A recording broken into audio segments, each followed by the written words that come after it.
Well, thank you so much for inviting me. I'm happy to be here. I'm glad that I get a chance to engage with you all. I hope that you'll get a lot of stuff from the workshop.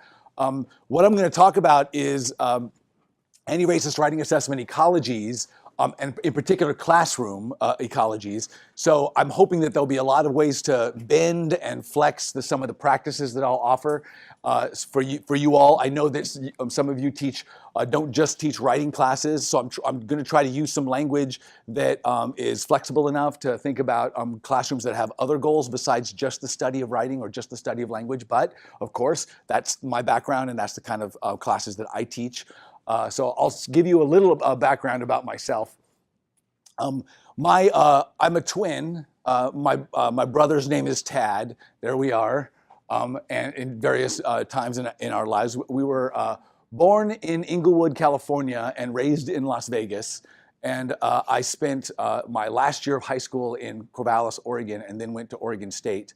So I'm an alum of Oregon State. Got my bachelor's and master's at Oregon State, so I'm a Beaver, go Beavs.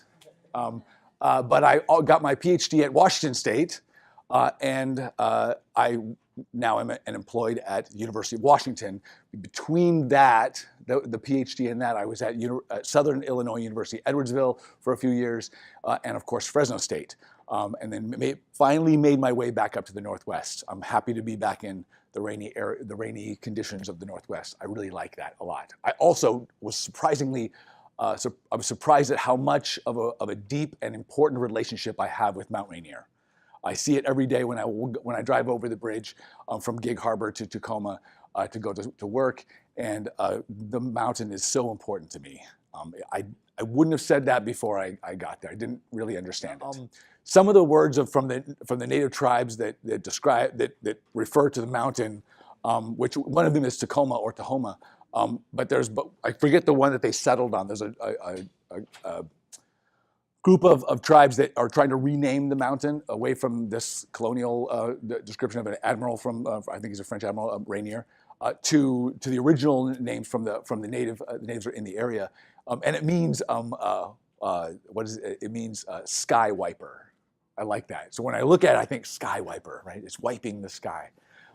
So my background is that my father's Japanese from Hawaii. My mom is a mixture of things. She's got some Scottish in her, some other Anglo stuff in her, English British, and some Greek. And so when we were growing up, I was often mistaken in Vegas for being Mexican. And in my neighborhoods, working class neighborhoods, and poor neighborhoods, it was a bad thing to be mistaken as that. That usually meant negative racial slurs. So it was inevitable that was going to happen to me no matter where I went. It also didn't help that I was in the first formative years of my schooling, I was very quiet in school.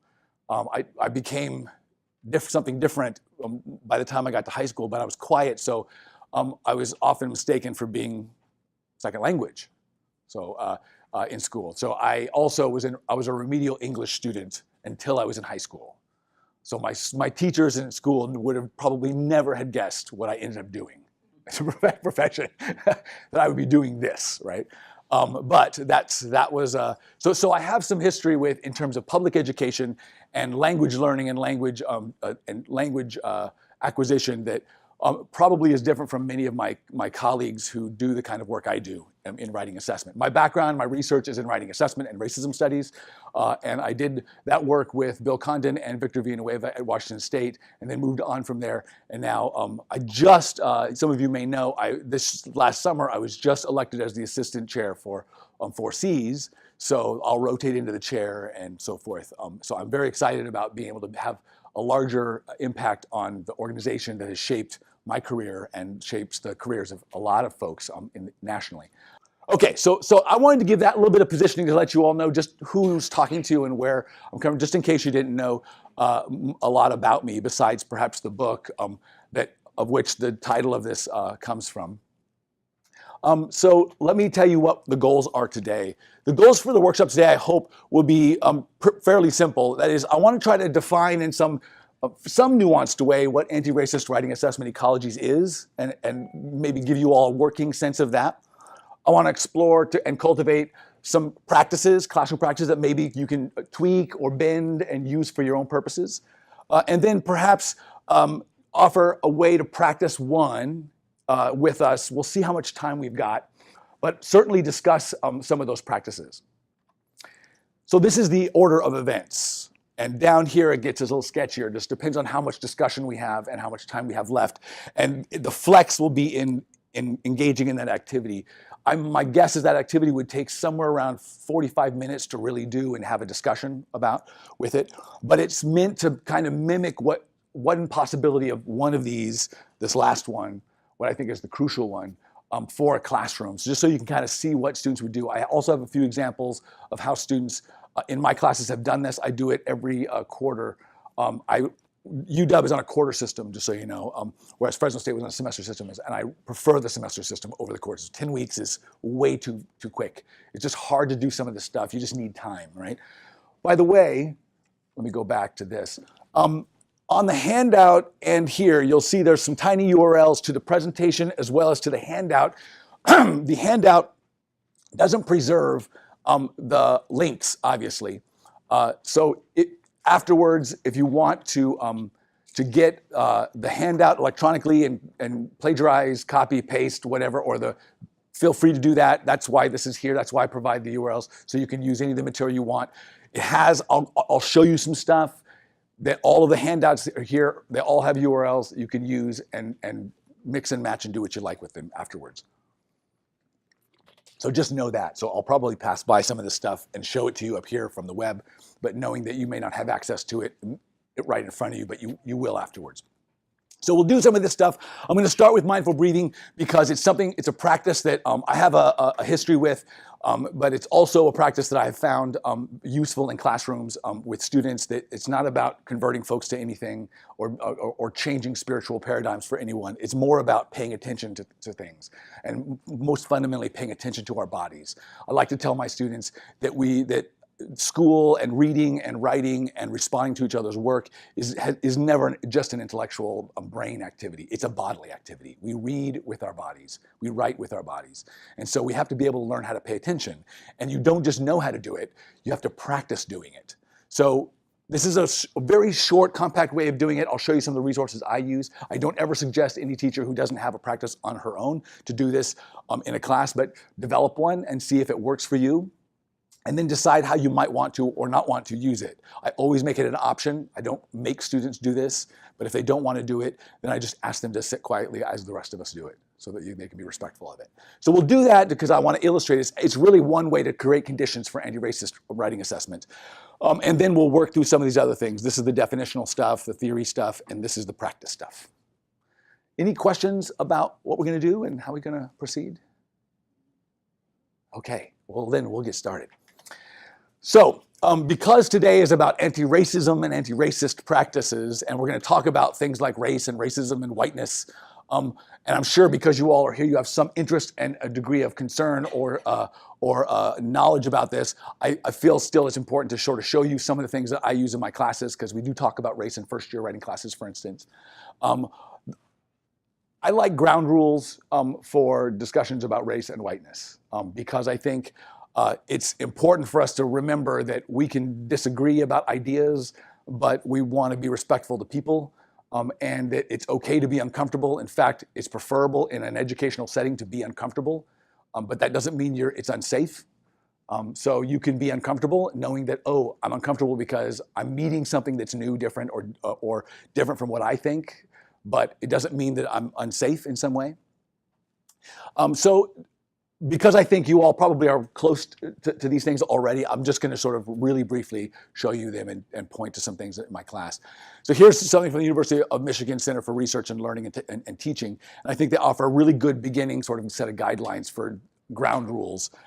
And this is a link to that, but it essentially hits most of the larger things that I like to ask my students to do, which is listen respectfully without interrupting, respect one another's views, criticize ideas and not individuals, commit to learning, not debating, avoid blame and speculation, and avoid inflammatory language.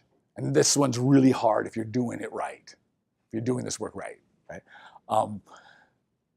this is what one of my classes, this is part of what one of my classes came up with. So what we use, and I'm going to show you and give you some resources on this. I use, in addition to some other stuff, in the first week or two of classes, I use the Charter for Compassion that's been circulated around globally for religious purposes, religious conflicts. But I've changed it so that it's workable in a classroom for learning contexts. We look at a few very short excerpted things on compassion. That is the theory of compassion and the practice of compassion. What does it mean? I always like to start that discussion with telling students that you can't accidentally be compassionate to someone. Compassion takes an intention and it takes action. Compassion is not simply a feeling. Not in this class, right? That's the way I started out. So we look at a few things on compassion, and then I ask them to develop a set of practices or behaviors that we can all do to encourage a culture of compassion when we read each other's work, discuss it in groups, or as a class. And I'll show you some of that stuff, but I just want to show you the product of one of those.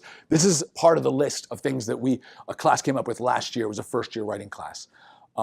And we use that as also a basis for the ground rules for discussing race and racism and white privilege and whiteness and so forth. Okay. And this is some more of it. Finally, just to get done with all of the notes as we get started, I'd like to just remind us about intersectionality, and I'm sure you all don't need to be reminded about that. But I think I would be remiss if I didn't say that while this is a workshop in anti-racism, that's really a node in a network in which there's lots of other dimensions, social dimensions and economic dimensions and so forth, that cross. So when we're talking in some places, depending on the place or space or classroom, when you're talking about race, you're also talking about economics. You're also talking about all these other things, right? And so sometimes it's important to highlight gender or to highlight economics, and sometimes it's only important to highlight race, because that's all that we can really talk about. That's the beautiful and fortunate thing I think about academia. We have these ways of using words to represent an idea in the abstract, and we can uncloud it to some degree just to talk about it, and then put it back into the world and see it as this complicated, contradictory, complex, cloudy thing that it really is. So I'm just offering these. I like these three references to intersectionality because they show from three very different subjectivities different ways to think about intersectionality. But I'm sure you've all seen these before.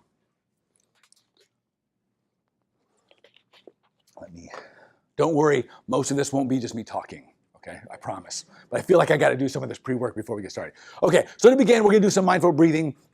Has anybody taken yoga before? Wonderful. So like California, that's what I asked this question in Colorado, and like one person raised their hand. That doesn't anything about. I love Colorado; they're really nice people. But it's funny. Like it's interesting to see like the numbers. So when I introduce in the first weeks of a class mindful breathing, I tell them we're going to do some mindful breathing every day in class. And when you get your labor instructions on any reading or writing assignment for this class, the first step or two will engage you in some mindful breathing, so you can prepare yourself for the work that you're going to do. And so that's what it really is. This has an asterisk, and in other slides, I had my student's name here. From Fresno State, one of my students came up with this really nice, he's a graduate student, he's doing some research on mindfulness in writing classrooms and writing pedagogy, and he came up with this really nice phrase, better breathers are better readers. And so I really do believe that, right? I'm saying what is a better breather, right? So it's a breather who practices breathing, noticing his or her breath. So what does that mean? Well, I think paying attention to our breath in that bodily way that we can is very similar to paying attention to reading, that intellectual activity of paying attention to every word as it comes to you when you read it. And I'm sure you all can sympathize with me, knowing when you've offered a reading to your students and you find that it's hard for them to pay attention to the details. And it's hard for them to figure out, how do I do that? Like, they have so much going on in their lives.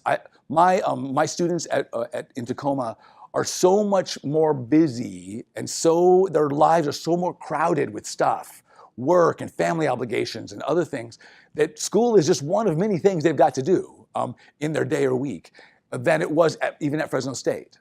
So I'm very attuned to this and trying to find ways to help them be a whole person, like not just this intellectual, disembodied head or mind in the classroom doing writing, right? So this, I think, tries to get at that.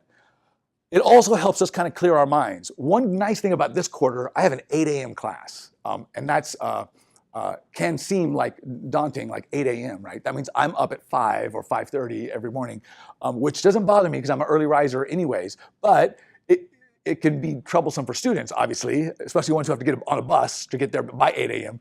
However, and the nice thing about an 8 a.m. class is that you usually don't have much of the day to cloud your thoughts. Not a lot of crap has happened in your day before you got to that class. But if you have a noon or a 2 or 3 or 4 or 6 o'clock class, lots of day has happened, and it's hard for them to focus. So this also is a way to do that. Here's the typical slide I'll give to my students to prompt us into it. So we'll do a few minutes of it, and here's how we prompt them. I have a really wonderful good friend from Oregon who I graduated from high school with. His name is Matt, and Matt he's a whiz at making stuff. And last year he made me this chime because he knew that I meditate and I use chimes in my classes.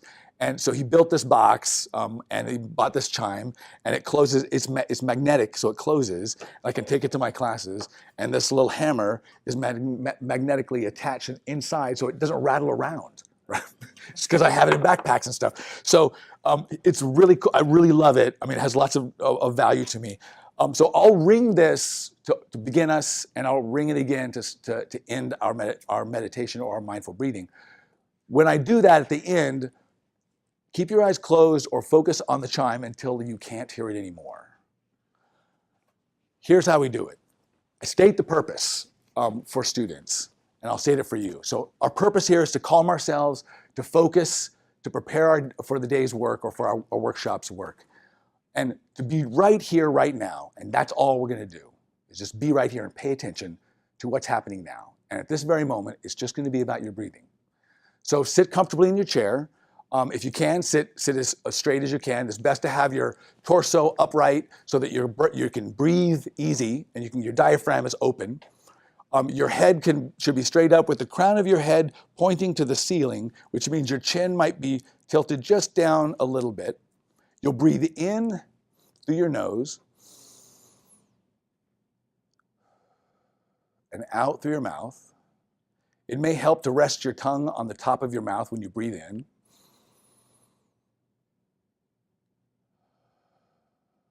Out through your mouth. As you breathe in and out, just notice and pay attention to the sensations of breath. In your nostril, down your throat, in your belly, out your throat, out your mouth, what it feels like. Just be curious about that. If it helps, you can say in when you breathe in and out when you breathe out. When your mind wanders away from your breath, and it will, it's natural, just notice that wandering and bring it back to your breath. So we'll do this for a few minutes. I won't talk. I'll ring the bell and I'll ring it again when we're done.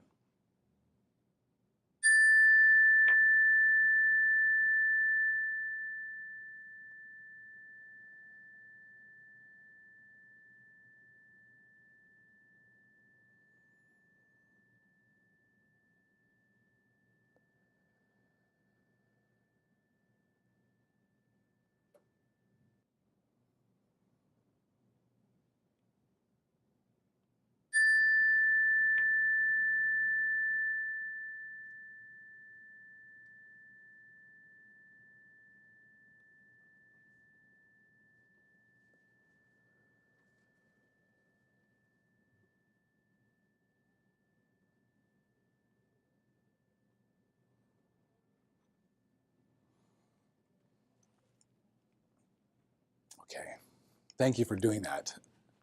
One of the things that my students, so I'm not going to say that all of my students are converted and they like this practice, or they all do it. They don't. However, most of them indulge me for a little while, and some of them decide to use it for a long time. I'll tell you the one group in Tacoma who really has taken to this practice and really appreciative of it in my classes, and that is a lot of our veterans. We have two big military bases just south of Tacoma, so we have a lot of veterans who come to the Tacoma campus and take classes and further their degrees, or they're usually coming back. And several of them, at least the ones that I've had in my classes, many of them have issues, PTSD and other things. They've come back from their service and they've got lots of these, and this is some of the stuff that the VA offers them as well, is mindfulness and breathing and meditation practices to help them with this, cope with some of their PTSD. And I think actually more students than we realize have something like that going on in their lives, with our frenetic, frantic lives that give us constant messaging all the time on cell phones and fragment our attention and fragment ourselves in many different ways. It's often very hard. And the common complaint that students will tell me, like, "So how did it go?" And they'll say, "I just can't focus. I can't sit still for 5 minutes and just listen to my breathing or just feel my breathing." And that's interesting to think that. And I understand it. It can be difficult if you're not used to doing that. But the question is why? And what are the results in our lives in terms of paying attention and doing something? I think I've been really lucky in my own dispositions. My disposition, possibly because of my failures in school growing up. Because I couldn't depend on the evaluations of my teachers about my languaging practices, I quickly, early on, gave up on that aspect. It wasn't a part of my, this is just my psychology. I just decided, since I can't depend on them to help me, because it's just gonna depress me and make me feel bad about myself, I refuse to feel bad about myself. So I will not focus on that. Instead, I'll focus on the process.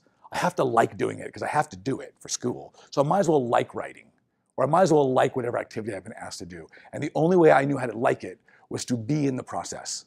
So I cultivated not even understanding what I was really doing until much, much later, after college, that I'd cultivated these practices that in a way were kind of mindful practices. It said that helped me pay attention to what I was doing, not to the end product. And I think that's one of the reasons why later on in life I came to something like this, and saw all kinds of value in it, and have found some words to offer students to help think about why paying attention to our breath before we do some reading or before we engage in a class can be helpful. So I'm not suggesting that you do this. This is just one practice that I use in my classes that helps create some of the conditions for some anti-racist work that we do. So now, to really kind of begin, and we're going to do this throughout the rest of the day, so be ready. I'm going to use this same chime, and when I ring it throughout the day, you're going to write for about 20, 30 seconds. And I want you to keep this somewhere that you can hold on to and separate.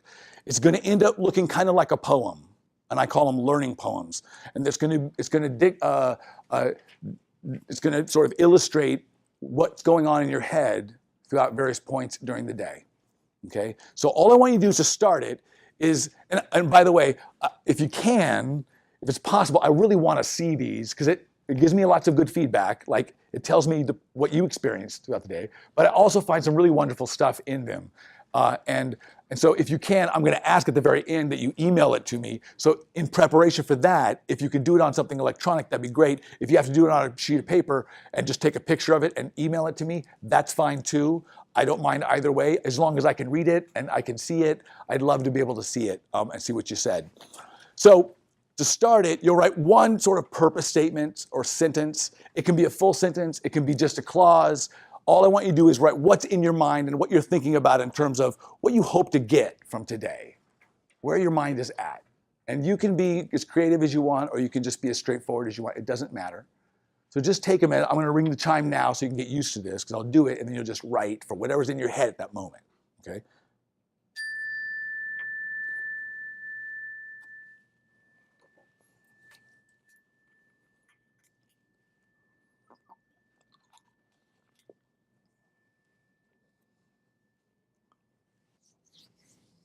So I do things like this a lot in my classes because I find it's important. It's a really nice, easy, quick, mindful practice that helps students stop for just 30 seconds and tweet something to the class, or stop for 30 seconds and write something right now. And it just says, let's pay attention to what's happening in my head right now. Because there might be something useful there that I'm not aware of. We're often not aware of exactly the thoughts that are going on in our heads because they move through our minds and they move out, right? So that's all this is really about. It's helping us cultivate more ways to sort of stop and think just for a second. What am I thinking? What am I feeling? What am I doing? Okay, so I'll ring the chime occasionally, and I won't say a lot at all. I'll just let you continue collecting or creating this learning poem. And then we'll reflect for a few minutes on what you see on it at the very end of our time today. And then I'm hoping you'll send it to me. Okay, so now on a separate thing, this is some writing that you'll do to start our discussion, our initial discussion. It's your first thoughts on your own classrooms. So think about a classroom of your own that you're teaching maybe right now or last semester, it doesn't matter. But one that you're most interested in perhaps thinking about in cultivating some anti-racist writing assessment practices or ecologies.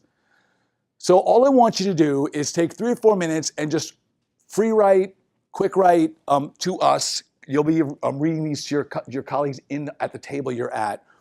When considering your most ideal and fair classroom, one where every student has an equal chance to succeed and feel good about themselves as language users, what conditions are necessary for this ideal course to work? So take a few minutes. Just write your first thoughts. We understand that they may be first thoughts. It's okay. If you haven't thought about something like this before, that's okay.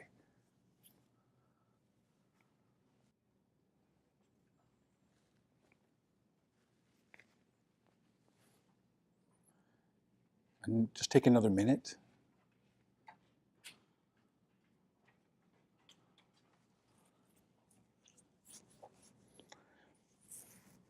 And we're gonna do a lot of sort of group discussion and stuff. So those of you in the back, you probably need to join this group here so that they can form a full group, and I think that'll work out perfectly. So here's what I'd like us to do. I want us to try to listen deeply to each other. So this is one of the practices you'll in the handout. But we're going to practice it here so you don't have to look at the handout to do this, really. So here's what we're going to do. I don't know if it's going to take 15 minutes or not.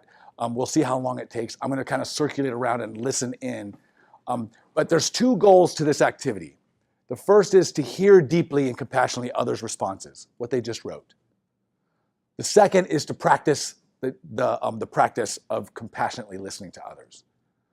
So here's how I want us to try to do that. So in our groups, I think this works perfectly, like there's going to be groups of 4. So each person will read what they just wrote to their group, and everyone else practices listening deeply. So you're not thinking about what am I going to respond with, what do I think of what they're saying. You're just saying, what are they saying? That's it. After each person reads, everyone will go around really quickly and say one thing that they heard from that person. It can be very tiny. This is what I heard you say. And then you move to the next person. That person reads, and everyone goes around and says one thing that they heard in what they said.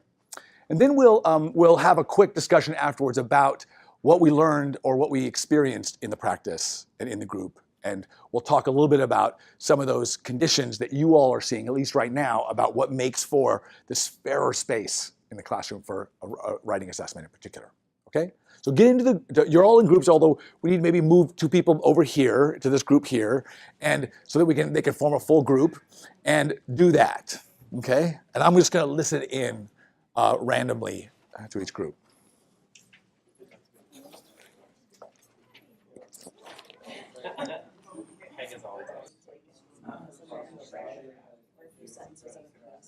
I remember students reading aloud and how one student just lots of ways to a safe environment to explore and if things are going well, there's artists don't want to talk about it. That's what I love about the breathing exercise. Is everybody about done? Everybody ready? Stay in your group. Yeah, stay in your group. Pretty much, yeah. Yeah, you should probably get the stuff because we'll go in and out of the group stuff. Yeah, quite a bit. Yeah.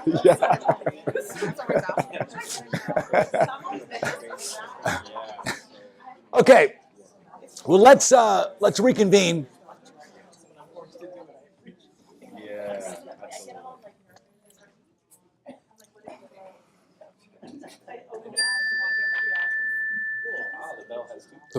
It does. Well, actually, go ahead and write for 30 seconds.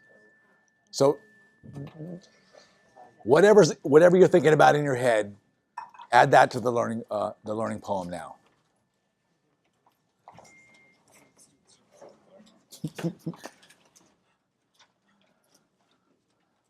As I said, you want to keep that handy throughout the day. And again, the rest of those lines, they're whatever's going on in your mind. So whatever is in your head right now, that's what you put in the next line on the poem. And it could be a clause, or it can be a phrase, or it can be a full sentence. It doesn't matter. It's up to you. Okay. Now, how did you all find we'll start with just the goals of the activity, the compassionate listening, or listening deeply. How did you find it? Was it difficult? When I eavesdropped in each of the groups, I noticed one thing you all deviated from, and almost uniformly, and you didn't just say what you heard. You added a comment. So that's technically not listening deeply, right? You're saying, "Oh, I liked what you," then you embellished about what you were thinking about, right? Which I could see what many of you, all of you, are doing. You're wanting to affirm and say, "This is, I value that," right? And that's wonderful. Except, I think in my classrooms, I know one of the things that I talk to my students about is, because we do a lot of feedback and reading each other's work, and then what they want to say is, "I really like that. It's really good." And I'm saying, like, to tell a student it's really good, it's fine, except that we're so used to hearing that stuff, especially in that kind of classroom setting, that they become fairly useless sentiments. What's more useful is describing. Here's what I heard, or this is what I felt like when I read that, right? This activity, part of it I wanted to sort of demonstrate how difficult it really is, even for us we are all seasoned, we're here, we're really trying hard to do this work. I can't always do it. I try very hard in my practice to just listen to my students when they're asking me something, or when they give me their paper and can you give me some feedback on this? It's hard to do, just move right into that mode of, here's what I think about what you said. So now let me turn to what you did here in your groups. Like, can anybody like to start us off or help us?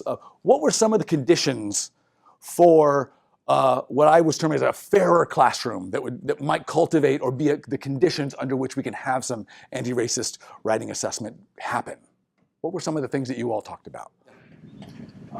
We talked about affirming different versions of truth, Okay. identifying truth, coming up with ways to evaluate truth, equilibrium in the classroom, personal truths, investment, two-way investment, students investing in the course or being sort of enticed to invest, but also the classmates and the teachers being personally invested in the student's success, and a place that feels good to come to. Okay. That can be hard too, right? There's so much that goes into feeling good in a particular place. We're going to come back to a lot of those. I want to hear some more first, though. But yeah. So being inclusive of all of the opinions in the classroom. So, for example, talking about, I think you were saying the polls and what's going on politically. Oh. But okay. Well, there's, no, not that. But conservatives have a voice too. Not just right. So it sounds very similar to so that's honoring the different opinions and truths that or judgments that various people in the classroom might have that would be very different from each other, right? So the question is like, how do we do that? Beyond saying we're going to honor, right? I mean, that's the hard question, yeah. And so, I think my question would be, where do the grounds by which a valid argument gets constructed in the classroom? That is, how do we determine what makes for a valid argument? So I could, for instance, I could see there are times when I want to say, fuck you, I don't like that, it makes me feel horrible, I viscerally get upset at that idea, and I refuse to engage with it because it makes me mad because of all the things in my life that has happened that say quite the contrary to that, and I refuse to talk about it.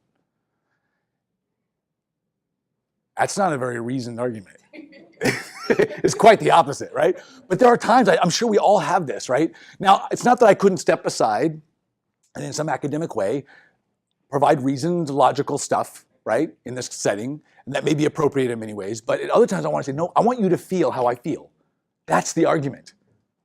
But it's not a very academic one, right? And it's probably, I would argue, not valued in other classes outside of this one, perhaps, like this class we're in, where I might be validating that, right?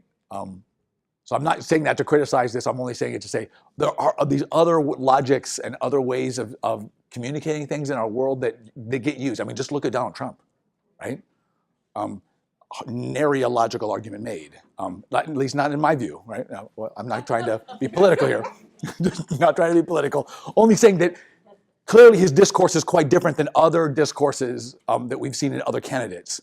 And we could point out those things, they've been pointed out in the news, so that he seems like he's not following the rules, basically, of debate, or of, he's got his own rules, or no rules, or whatever. So this is where I'm like, okay, how do we honor that? How do we honor that? How do we honor Donald Trump?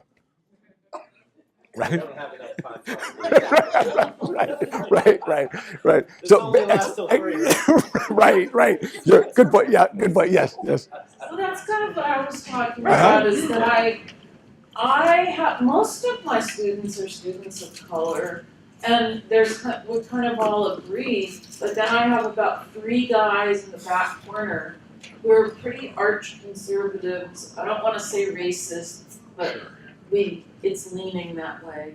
And it's been harder than anything to include them in the conversation, and they feel very defensive. So that's been my job. I mean, I don't want to focus on them, but I want to include them. Yes. And so the message I've been trying to give is that if you might think that I disagree with you, that's not the problem. Any opinion's fine. It's the evidence that you give me to back up your. Okay. Good. Yeah. I like that. Disagreement doesn't have to mean does not mean non-inclusion, right? And that's, of course, it's still difficult because it's clear they're feeling, or you're sensing that they're feeling a certain way about their positions as being very marginal in the class. I finally kind of broke through and we had a talk. I talked to the main one of those guys. And so we're doing a lot better, Okay. and he feels like he can bring in his opinion, but I think he's very careful. Okay, good. Okay, thank you. What about, go ahead. Yeah, I think in our group, Paula mentioned, in fact, the situation with a student who was taking issue with Black Lives Matter, and she said that, she saw her job as one of inclusion, and so she actually put the student in charge of doing research on Black Lives Matter, and that the student came back to her, and Paula, you can jump in anytime. What the student sort of said upon return was that they hadn't changed their mind necessarily, but they had more information and were more engaged. And so as a result of that, there was a buy-in now, and she said she felt like she had a chance to talk to the student about the writing now in a way that she hadn't been able to in the past. So now she had become a kind of a mentor in the writing process, and that's a beginning, I think, to what we're after. Okay, good. What about, yes, go ahead, and then we'll go to this group over. Last summer school, I taught a class, and my texts are all culturally relevant texts.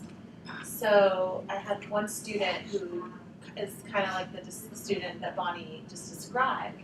And he would read all the books, and he would do well on all the quizzes, participate in the essay writing. He wasn't very vocal, and whenever he talked, he always talked against the, text. And then at the end of the semester, he had forgotten to turn something in, so I emailed him and I said, hey, can you turn this in so I can finalize your grade? By the way, I know you didn't always agree with everything, but I appreciate that you at least read and that you at least listened and tried. And then he emailed me back and said, yeah, I didn't agree with almost everything, but I did learn about the struggles of other cultures. And I thought that that was like one step towards him growing his emotional intelligence and his level of sympathy. Like, I know I didn't save him in that 8 weeks that I had with him, but I thought it was like baby steps. So my thing is, I wonder if, like, at the end of the semester, you guys can check in with those students and say, like, did this class or these conversations change you, or in any small way or any big way? I'd be interested to know what their responses are. Good.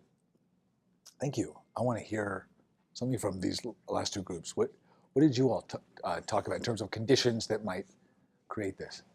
You mentioned offering a safe space, but at the same time challenge students in terms of the writing and things like that. But at the same time offering some support that they need in an accelerated course, for instance. Sorry, I'm losing my voice. But she also mentioned offering a space for students who who need to be fed. Because sometimes we don't realize students struggle with that. And she brings food to her classroom, and students feel more comfortable. Oh, Yeah, so are you referring to are you referring to like food scarcity issues, like with student populations? This quarter is the first time this has happened in our discussions in my class, that 8 a.m. class, around how do we build practices for compassion. One of the things one of the groups came up with was bringing food. They said breaking bread together is a nice way to build compassion. So every Friday we just have a sign-up sheet on Google Docs, and a few people sign up to bring some food, and they bring it in, and we eat it while we go. So I think you're absolutely right, and at least my students agree with you, and I certainly see a change, especially on Fridays. When we can share some food together, and no one's obligated to bring it, but everyone. And I don't actually police it at all. I just say it's right there, potluck Friday, and then people sign up, and usually like 3 or 4 or 5 people will bring something, and it's a really wonderful. Nourishing the body, that's really kind of important in intellectual spaces. So we're whole people. We have other needs that go along with our intellectual needs, right? Good, very good. Okay.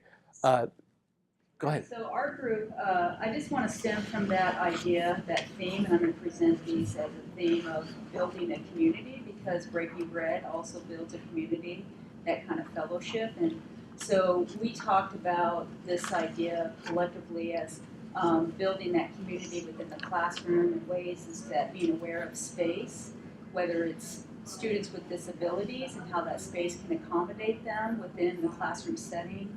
Another is building trust, so the students feel like they have trust to take those risks, to share those personal experiences, or to be able to write about them, or to read about them. And the other is looking at choosing texts that have some cultural relevancy, because as students in a college classroom, it is a community of learners that come from various backgrounds. And then also offering equitable support. So offering students more support as needed to get them to that, all that same line, so to speak. Okay, good. And that in some ways, what you've articulated there are some broader ways to think about many of the other things that have been said at the tables. And the common theme I'm hearing in all of these is not simply a change in attitude or stance by the teacher or the students in the room, but also structural changes in the classroom. Like the way that I tend to settle on compassion is it's first of all an action. It's secondly, so one common theme in compassion research is that it's suffering with, right? The root of the word is suffering with. Doesn't mean necessarily just having sympathy for somebody and their plight or their condition, but it's suffering with them. So I like the idea of, sometimes when someone's going through really tragic circumstances, they don't want your opinion, right? They don't want you to tell them how to fix it, because we all know you can't fix it, right? All they want you to do is just be there. You just suffer with them, right in the spot.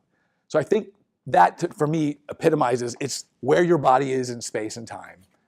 And maybe that in a writing classroom, that might mean where are your words and your body in this space and time. So it might mean changing classroom activities so that students can get together. One way that we do this in my class, for instance, is after our feedback activities, I ask everyone to write a letter of assessment to their colleagues, and we structure those a particular way and have processes that we come up with to create every letter so that they're very similar.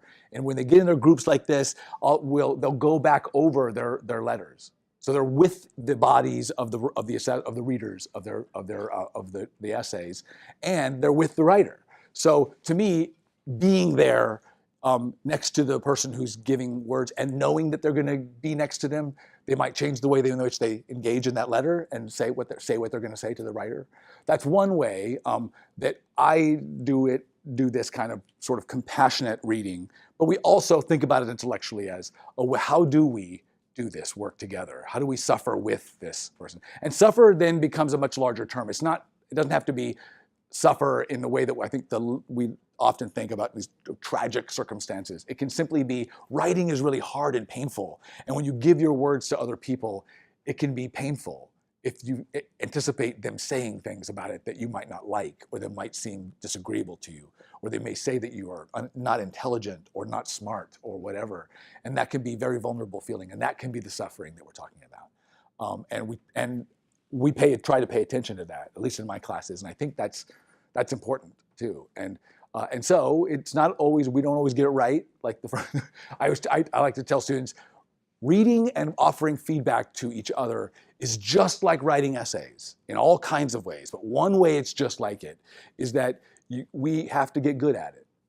You don't always get it right the first time or the second time or the third time. It's a process itself that we can revise and change and be with somebody in. So I hope that kind of came close, but if I can offer some other stuff afterwards. Let me move us to thinking now about this. I know you've all probably seen this, it's pretty popular. And I'm sure you all heard some of the critiques of this, the difference between equality and equity. And to some degree, I want to read this image compassionately and try to understand the producer's intentions, which I think are good.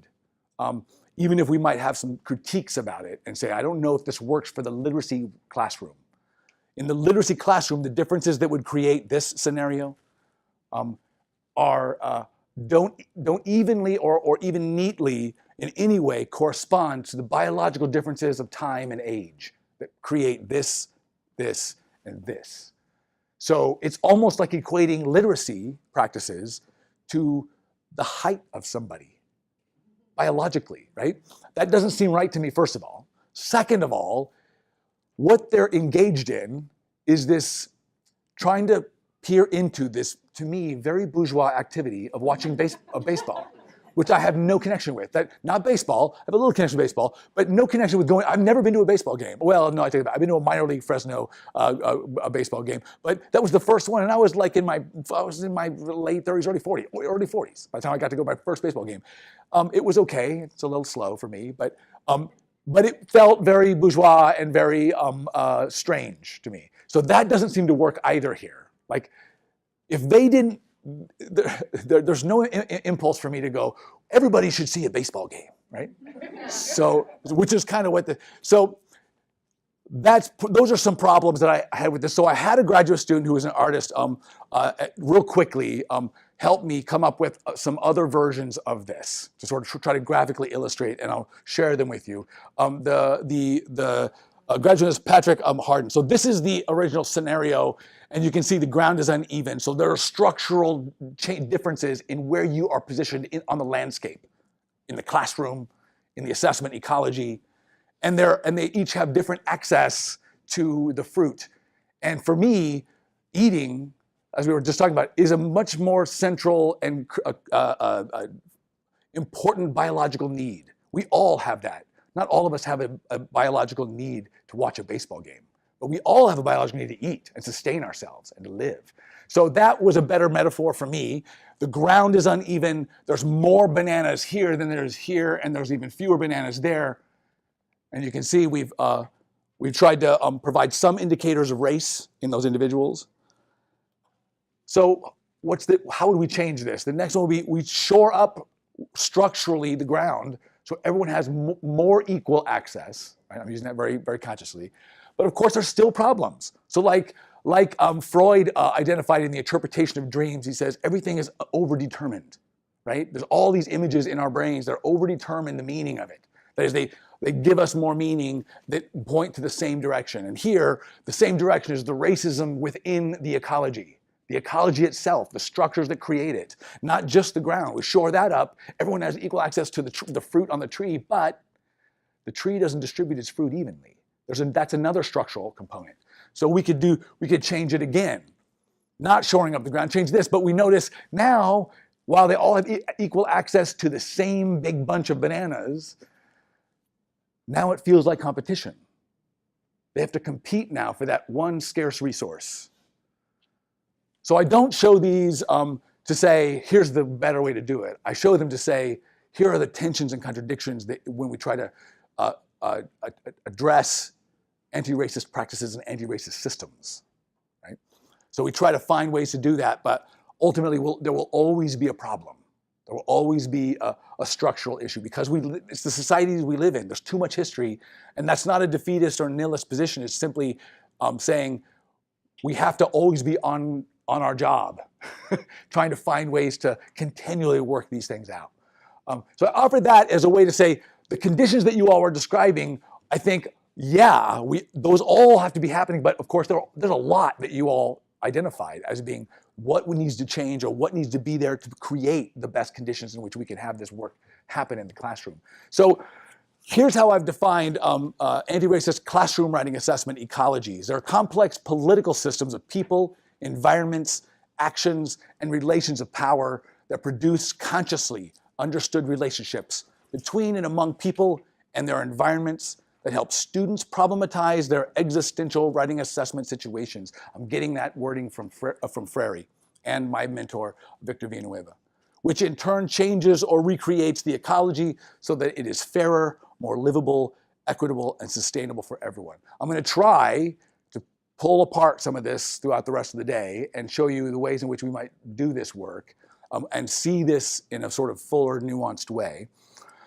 But the important thing to see is that if an anti-racist classroom writing assessment ecology, and that is every classroom has an ecology of assessment, but if you want to turn it into an anti-racist one, it's a structural change. It's not simply a change in the stance. Like, we're not going to think differently about our students or voice different ideas about our students or them as well, right? We have to do more than that. Those have to be products of the structural system itself. So what does that mean in terms of some of these more tangible things? It means that anti-racist writing assessment ecologies confront racism in the judgment of students' language. To me, that's the most fundamental aspect of assessment, and it drives every writing classroom, right? Every literacy classroom, because ultimately it is the judgments, the evaluations, and the grading that students often get motivated by, almost solely sometimes, and it moves the entire classroom, right? Take grading out of your classroom and see what happens tomorrow, right? 2, address unfair outcomes or consequences of assessment, which may include outcomes like grade distributions that produce more course or assignment failure in some racialized student formations and others. That's the harder one. But when I say confront, I don't mean eliminate. As we saw in the graphics, it's difficult to eliminate.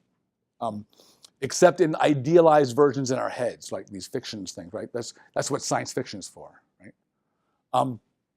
So confronting racism, for me, means, in writing assessment, it means an ecology that's self-conscious and aware of the practices and criteria that define and are enacted, where judgments come from and get their power or efficacy, which includes considerations of who judges and what power those judgments exercise in the assessment ecology. So in my classrooms, students do most of the judging. I do in terms of relative to how all the judgments that are produced, I do very few. Very few. I do read everyone's work, and I do offer my feedback and judgments. But in terms of how much they're getting, I'm maybe a tenth of what they get. So a writing assessment that is anti-racist is not one that's absent of racism.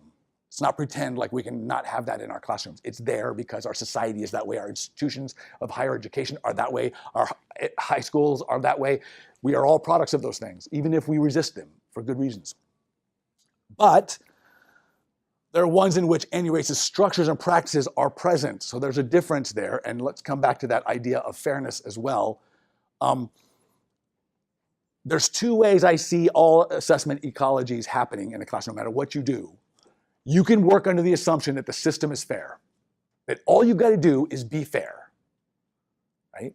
Or you can work under the assumption that the system is already unfair and that your job is to try not to be unfair.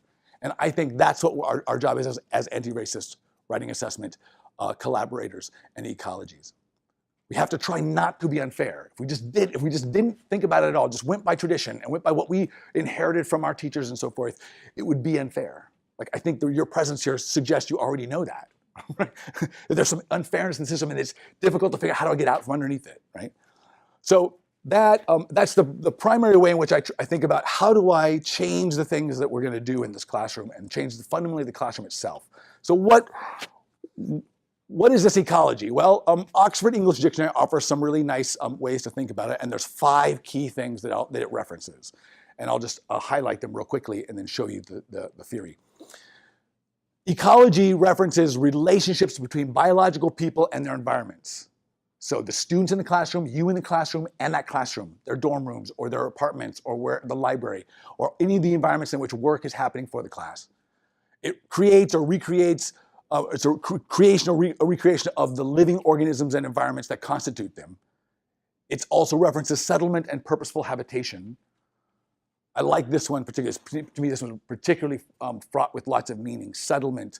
I think about settler colonialism, the way in which our rubrics colonize our students. Our grading practices colonize our students. I was colonized. I'm a good colonial subject. By the fact that I could publish a book and write about this stuff and be, like, I know that, and that can be a contradiction, right, in my work. Action and change of effects or consequences of actions, and political or power relations among people in the environment. So all these things, when you put them together, create this ecology or this network of elements that this is the way I've sort of represented. Take away this red box for a minute. So there's 7 elements that you can consciously think about reconfiguring or redesigning in your classrooms that then make for some other kind of an ecology, right? All classrooms have an assessment ecology, in my view. No matter if you're not thinking about it or if you are, all you've got to do is go, okay, well, how is power moving in the class?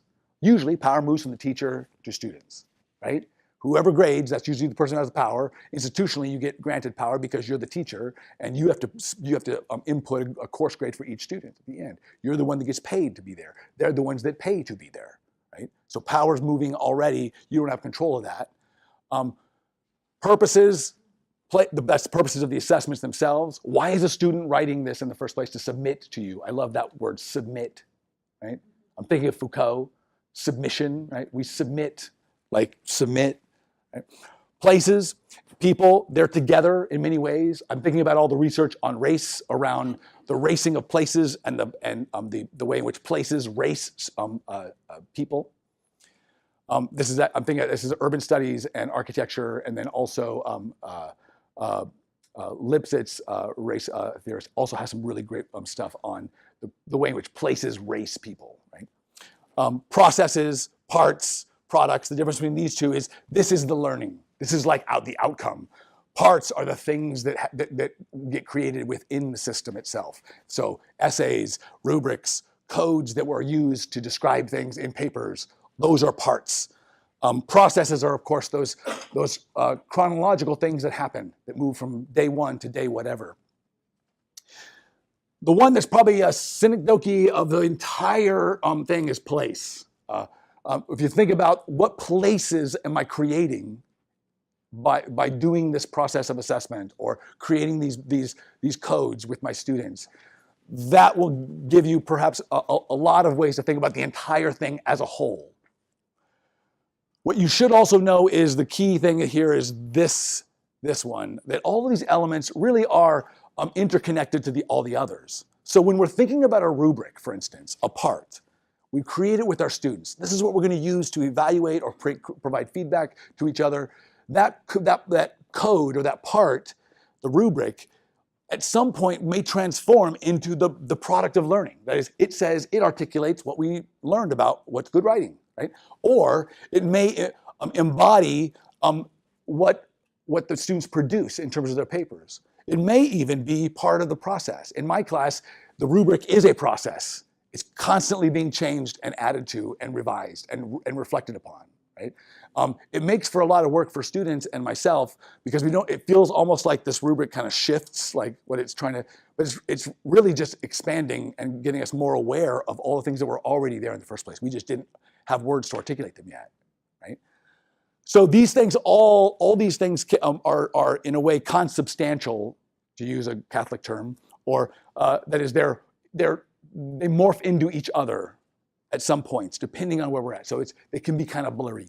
I don't make rubrics like most rubrics that look like what I call scoring guides or standard-based rubrics that say an A paper or a 1 paper or 2 paper is this, this, and this, and they might be in grids or tables.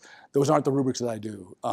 I do what it looks more like what's called a single-point rubric, but really it's not even that, because that's still using a standard. My rubrics don't use a standard. We use dimensions. The dimensions of writing that we want to practice and develop and explore. And that's it. So it might be something like incorporating evidence from the library. I'm just going to use that term, right? But now notice something like that that's articulated like that doesn't tell us exactly how do you do that and what does it look like and who values it in what way. That's the stuff of feedback. That's the stuff we talk through. That's the messy stuff because of who you are, where you come from, and the things you value and so forth. And that's what my rubrics tend to end up embellishing and calling out and doing more with. My journey towards that gradeless classroom started with me thinking about the power relations in the classroom. I thought one thing that gets in the way of all my students is they don't grab on to the power I want them to grab onto in terms of their learning. They don't engage as agents, right? I want them to go, this is my learning, and I want to do, this is what I want to, and how do I understand this, and be active in that process. So I worked through a lot of, the first thing I tried to do was figure, okay, maybe we'll make rubrics together. And I'll get them in that process. And eventually I realized the big elephant here is grades. And I got to get rid of them. So at the time, the only thing I knew about grades and gradeless classrooms was all this research that Alfie Kohn had done and had summarized from psychology and educational research, which is really wonderful stuff. If you haven't looked at Alfie Kohn's stuff, the best book in the world that argues against grading and gold stars and such is Punished by Rewards. It's done in like the early 90s, I believe. And he makes an argument in 3 different areas of life: education, raising children, and the workplace. And he uses all this research to show how in every single case, when you put in a reward or a punishment, all people will do is go after the reward or try to avoid the punishment. And of course, what we as teachers really want is students to engage in the learning. We want them to learn for learning's sake, right? For the knowledge sake, because that's how we know they become better people and they become more critical and they become all the kinds of citizens that we think are what we value. So I knew that, and I had to just figure out how to get rid of them, how to get rid of the grades. I'll show you the way that I did it. But it started with thinking about power, but it moved to getting rid of some things here. It then affected the purposes. Why are we writing this paper? Well, it sure ain't for getting a grade, because there's no grades to be had. So the classroom feels very different. There's another fundamental way it feels different. It's what I had to do it, and I'll show it to you in a few minutes. But let me show you the first one is exactly what you identified, which is eliminating hierarchy. So the 4 goals that I've articulated to this point, they're much more generalized in terms of like, what can we do as general strategies that might be really flexible, depending on what course you teach and the students you have and what kind of assignments you have, are these.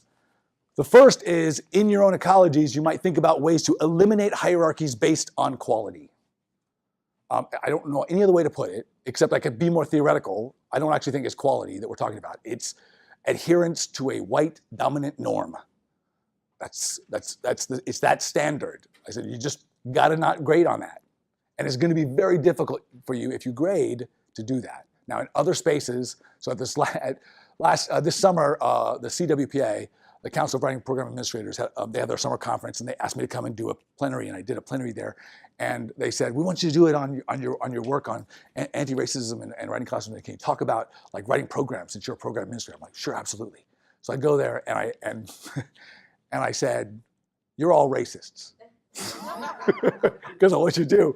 And I said, the main reason is if your writing program holds up a standard and judges everyone against it, then it's racist. There's no way around it. The standards are racist. Now, that's not to say that that standard there's not good things about it, right? There's not good things about the way in which academics do language. I mean, I've profited from this. I feel like I'm a better thinker and person because of it. But I'm not the same thinker and person that I was when I was growing up in North Las Vegas in the ghetto. So the problem isn't that I acquired some of these good things. The thing is that it made me have to do it at the cost of some other things that might have expanded the academy, expanded some notions of the way we think about things. So eliminate hierarchies based on so-called qualities. Quality is really a white dominant standard. Rethink methods and goals of all judgment. Problem, pose the nature of judgment. So this is about the methods. This is about what the learning products are from those things. This is the activity I want us to try to do at the last sort of hour of our time. And this one, translanguage writing assessment. I'm getting translanguage from a good colleague of mine who is at UC Irvine. He just got a job there. I think it's Irvine.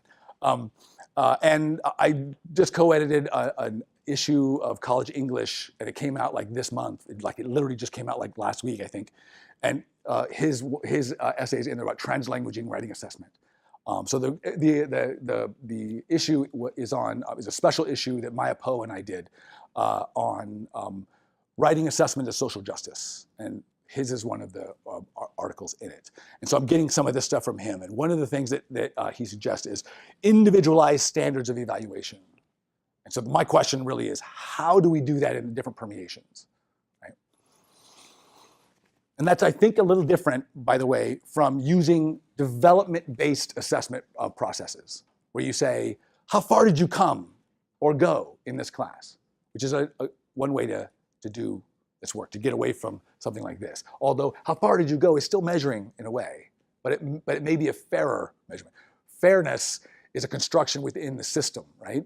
There's nothing inherently fair about anything. Fairness is constructed primarily by the individuals in the system agreeing that it is fair, that we're all going to live with it, with consequences of what we decide on. So when I say more fair, I simply mean that fairness isn't a toggle, that we're on sort of a sliding degree scale of fairness, and that scale may change when circumstances and context change or people change. So something that may be or feel fairer in one classroom may not be in another classroom, or another time, or next year, or whatever. So know that that's how I'm using that language, perhaps in a funny way.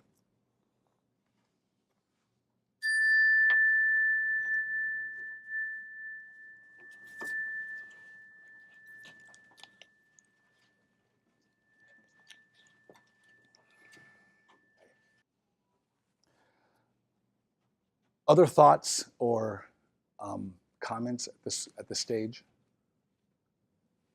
Travis, and then go ahead. You may be planning to do this, but could you elaborate a bit on dimensions of writing? Which you say is a kind of absolutely. Let me actually again. We will talk about this a little bit more, but since you're asking the question now, and it still seems appropriate, if you turn in your handbook or your handout to, I think I give an example of the differences for these. On the bottom of page 4, top of page 5, you'll see it says example activity 2, dimension-based rubrics. I'll just call your attention to the example of typical one. So the bottom one there, standard-based one, is evidence and reasoning are adequate to support claims in and incorporate appropriate academic sources. Notice the qualifiers or the words that sort of try to explain what kind of support or what kind of claims. In the dimension-based ones, it's really much more, I ask students to articulate a question, because that's what readers need to be able to try to answer in some fuller sense. So what evidence and reasoning do you see here? Notice it's very similar to that deep or compassionate reading or listening exercise, where it's mostly about explaining, what did I see there? And that's the dimension that we're trying to get. The dimension is evidencing, if that makes sense. What does evidence and reasoning look like? How does that evidence and reasoning support claims? So how it supports claims may be articulated quite differently from one reader to the other. And this is a way to not manage that, but let it be what it is. So I always think of standards-based rubrics as a funnel where you get all of the students' responses and it funnels down and controls them down into submitting them to the outcome. What do you want? The small thing at the very bottom. Everyone's got to be that same thing, that same widget. Whereas a dimension-based rubric would have dimensions that go funnel outward, right? So that you end up with all of these rich different ways of seeing the same thing and actually seeing it as something quite different, right? So that's the main difference between a dimension for me and a standard. Does that help? Absolutely. Okay.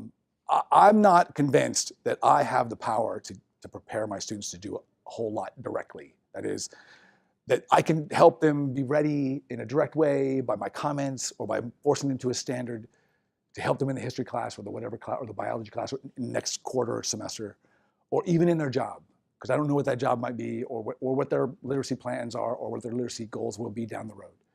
That's not a reason not to do this or think about this. It's only for me to say that I think we often lose sight of exactly what we can do in a classroom and how important reflection and metacognition can be. That's really the heart of a lot of what I'm asking students to do, is to make words for the kinds of judgments and the way in which they make judgments. So articulate in this sort of metacognitive way how you're doing that and why you're judging in this way. Once you do that, that's really a rhetorical activity, right? And those are more flexible tools than finding some idiosyncratic standard that I think might be useful for them down the road and then holding them to that here, when it will be a slightly different standard tomorrow or in the next class. Again, I think that this does prepare them in ways, but it also prepares them without harming them. And I'm really more interested in not harming students by grading them or making them feel like the languaging that they come to the class with doesn't have lots of use and value to it. In most of the classrooms that I've taught at Fresno State and even in my classes now at University of Washington Tacoma, I find that I am probably one of the least literate people in the room. I only have English at my disposal, but my students have Spanish and Vietnamese and at Fresno they had Hmong and English, and many of them spoke 2 or 3 different languages, and I'm thinking, how is that a deficit? Right? How is that not an incredible resource? How do I tap into that and make sure that we can let those kinds of discourses expand the academy, not make it this gatekeeper? But so I know he doesn't fully answer the question, because fundamentally I'm working from probably some different assumptions than that history teacher that we're thinking about, or that other space in which we know the standard will be applied to them. But I can tell them the standard is going to be applied to you, and it's going to be applied against you, right? And know the assumptions in the system that's taking place, and know what's happening to you. It doesn't mean you can't write. It doesn't mean you can't think. It means that you're being put into an unfair situation, and now you have to come to terms, like I had to come to terms with it.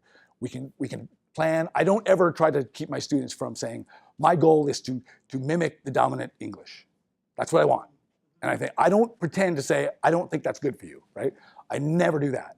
So one of the first activities we have is this narrative that I ask them, tell us who you are and tell us what your goals are for this class. I do the same thing, right? I say, I'll read mine with you all, but I'll read mine last. But my goals will be my goals as a teacher, right? So it's like a one-page kind of thing. And in it, I'm hoping that through our discussion or our listening to those, we've tried to find ways to understand, well, your goal is different than your goal in this class. And maybe I want to be, Or they may change their mind. I don't want it, I realized midway through, I do not want to mimic that. I want to incorporate some of the languages I already have and use those and value those more, because I don't want to lose them, right? So that's my best response. That is that I try to honor the goals that my students have. So if that's their goal, I'll help them towards it. But I'll also, in the process, make sure that they are aware of what exactly they're asking for. You're asking to be colonized. And I'm not going to judge you on that, because I had that same goal as a student, and I was quite successful at it. But it was at a really dear cost. I think all you got to do is look at the research on grading in higher education, just in higher education, not even in K through 12, to see that you give and there's a really several classic studies done in the early 20th century and then later. One in particular done by an ETS scholar who gave 150 papers to almost 100, I think it was like 90, 96 different people. A third of them were academics from different disciplines. A third of them were like editors and reporters in that industry, and a third of them were like in professions, what they call professions. This was 1967 or so. And what they found was when they gave them, the more people they gave those papers to, the more grades they got. So, and it turned out that they got almost every single grade from 0 to 100, almost. They certainly got every grade A to F when they asked them, grade these and then tell us the single dimension or whatever that you attribute to that grade. They did that, so that was the factor analysis they did there. They did the grade analysis they found, totally unreliable, almost random, the grades. Like it was about as random as you could get in terms of statistically random, right? So the reliability of those was literally zero. The factors they found were factors that you would find common on most rubrics that you'll find for like what's good writing, right? There are 5 factors that they found that were most used by readers from across, right? So that doesn't tell us much today, the factors, but it was really helpful back then because, and I think I mention it, again, I think I might mention this in the book about those factors because the factors become important because when you ask students, what's really good writing? Just do some writing, let's produce a rubric, just what you've got knowledge of. They'll call on that knowledge from their own experience and they'll almost always rearticulate those factors. Structure, style, right? That kind of stuff. And it's not that those aren't important, it's just that they are so common knowledge or commonplace in schooling that it's hard to get around them without. So we have to try to find a way to think about them in different ways. So here is, again, I think visually and in flowcharts and lists and flowcharts and lists. So this is one way that I've thought about how this ecology works. So this is a conventional, what you could probably recognize as a conventional classroom writing assessment ecology. And the ecology, it's one thing I can't sort of represent here is time chronology, but I think you get the sense from the arrows. So often we'll discuss or assign discuss a rubric, assign it, etc., assign an assignment here, and then students draft it. They might provide feedback in groups or to each other. They revise that draft based on that feedback. They submit it to the teacher provides feedback. Then they revise based on that. They submit it again, and the teacher evaluates it or grades it. And then maybe the teacher and the class discuss patterns that they saw in the larger group, right? There may be a truncated version of this depending on how much time you've got. I rarely have time for 3 iterations if I've got more than one paper in a 10-week quarter. But it may be some truncated version of this. So the real question that in terms of those 4 main goals, here's the first one. How can we eliminate hierarchies based on judgments of so-called equality? Well, if you try to, one way to do it is to get rid of that grade at the very end, right? So there's a difference between, when I say getting rid of grades in classrooms, there's a difference between getting rid of grades in classrooms and getting rid of the classroom as graded. So like that, so when I say, I haven't graded in over a decade, right? I haven't graded a paper or an assignment in over a decade, probably more like 15 years. But I still have given end of course grades to students, right? So I got to somehow calculate it. It has to be calculated in other ways, right? So when you do this, when you stop giving individual grades on writing and assignments, the dotted ones, it affects all these others, right? So you can't just go, oh, I'm going to give up grades, because now the big question is, well, how do the students get motivated? How will I know they're going to turn it in, right? Good question. And what you're reacting to as a teacher in a right way is the fact that historically, your students have been only motivated by grades, right? They might have been learned, they might have liked some of the stuff, but the reason they're doing the essay is because you're grading it, right? So how do we you got to turn the entire ecology around, right? Because that's got to structurally change. So, then it affects all of these, and it affects these in ways of purpose. The purposes for those things have to be different. So here's the way I've been suggesting, and we've talked about some of these already, but we're going to look more deeply at them after lunch. And the first is, you notice we start here, we create together a dimension-based rubric. We might reflect upon that rubric as a dominant discourse or a white discourse. I use the term with teachers, habitus. It's a term from Pierre Bourdieu. I'll say more about it, but just think about it as a collection of dispositions to read in language in a particular way, right? So we might reflect upon the rubric as an enactment or an articulation of this dominant discourse that we're expecting. We might co-build an assignment together, the writing assignment. Then we draft. We provide feedback. This is very similar until we get to submission to the teacher. Once the teacher it's submitted to the teacher, then I ask my students to always do the reflection of the problem posing. That's this. And it happens here and again here, if I have time.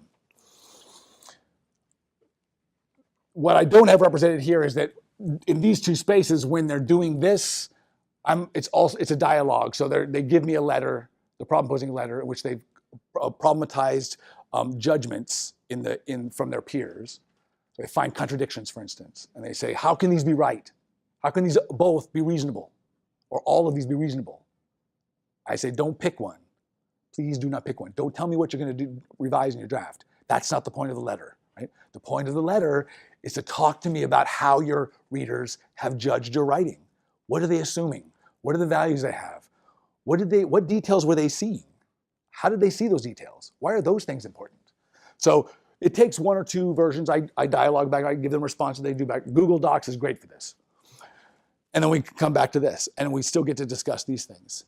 Notice there's no evaluation or grading in it. I'm using, by the way, Stephen Chudy's sort of in my head, his sort of four-part ways of thinking about assessment in general. So he says at the very lowest rung, that is the one in which it's the practice that is least influenced by institutional pressures like that SEAE or that dominant standard. That is response. You can simply respond to writing by saying, I really loved it, and I felt like this, and like very Peter Elbowian, right? You can move up that to more institutional pressure to adhere to things and standards by going to assessment, which often is a toggle. Oh, you met some expectations, or you didn't meet them, or do this and you'll meet them. It becomes much more formative. And then you go to evaluation, which is you take those dimensions or those criteria and you say, you did this, you didn't do this, you met these expectations here, you didn't do this, and therefore it equals to the top one, which is a grade, which is usually a number or letter that numerically corresponds to some version in your head of how you translated the evaluation. So as you move up from response to assessment to evaluation to grading, you get more and more institutional pressure or disciplinary pressure to do certain things, to say certain things or see things in a certain way. All of those are absent except for the first one, response here, right? But we tweak it to make it kind of begin to do some assessment work and not just free response. I don't want it just to be free response, but that's also important. So we don't miss out on all of the things that are on the margins, right? So that is the ecology. I'm gonna point out and show us some things, and we're gonna practice one of those today. Let me see.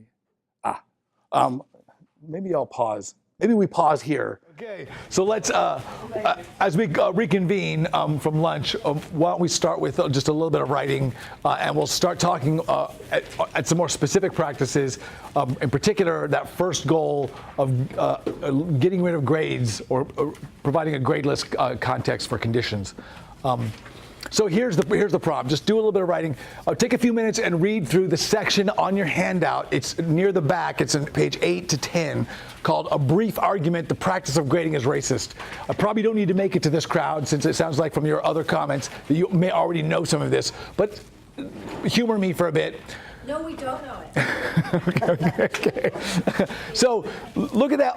As you read it, and again, I don't expect you to read it too terribly deeply, but do the best you can, because we're only going to spend about 10 minutes total doing this. Underline places of note or resistance, or mark those places so that you can come back to them and write about them. Then do some writing for just a couple of minutes at the very end here.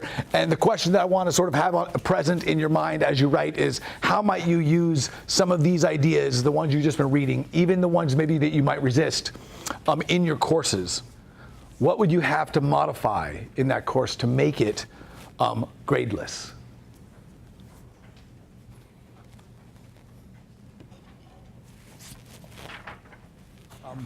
Okay, so let's think about some gradeless classrooms, and in particular, labor-based grading contracts. So that's the kind of that's the way that I get rid of grades out of my classroom. That is, I get rid of grades on assignments or papers, and still able to calculate a final course grade, which the institution requires. If you look on page 10, the box there with the bulleted items in there offers some general way of thinking about how I see labor-based grading contracts. If you've seen anything about grading contracts, like Peter Elbow has some stuff on grading contracts, and a few others, like anything else, contracts are not created equal. They're all very different, they can be. Mine isn't quite like his, but it comes from his originally. But I want to first hear some of the things that you all were thinking about, and maybe we can just have a couple of words about each one. So anybody want to share some of the things they were thinking about after they read this section here? I just like the part, it says in bold on page 9, grading is not feedback, does not provide educational or informative help to writers, and teaches students very little about language. Except that it can be recorded as a number. right. Yeah. Yeah, go ahead. I like the first kind of bullet point, languages are equal in linguistic terms.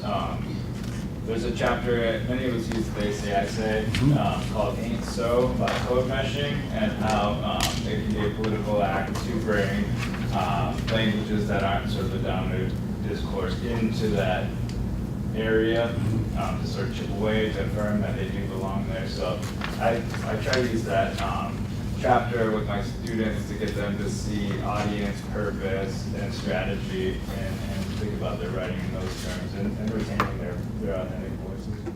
Yeah, that bullet item, by the way, comes from, like, a lot of that information comes from Rosina Lippi-Green's work, and she's cited there. Rosina Lippi-Green has this really great set of 5 bullet items. It's the linguistic facts of life. And it starts with languages are all equal linguistically, right? And grammaticality and what was it? Communicativeness are not the same thing, right? I had a comment / question. I really like what you're talking about, the co-creation of the rubric.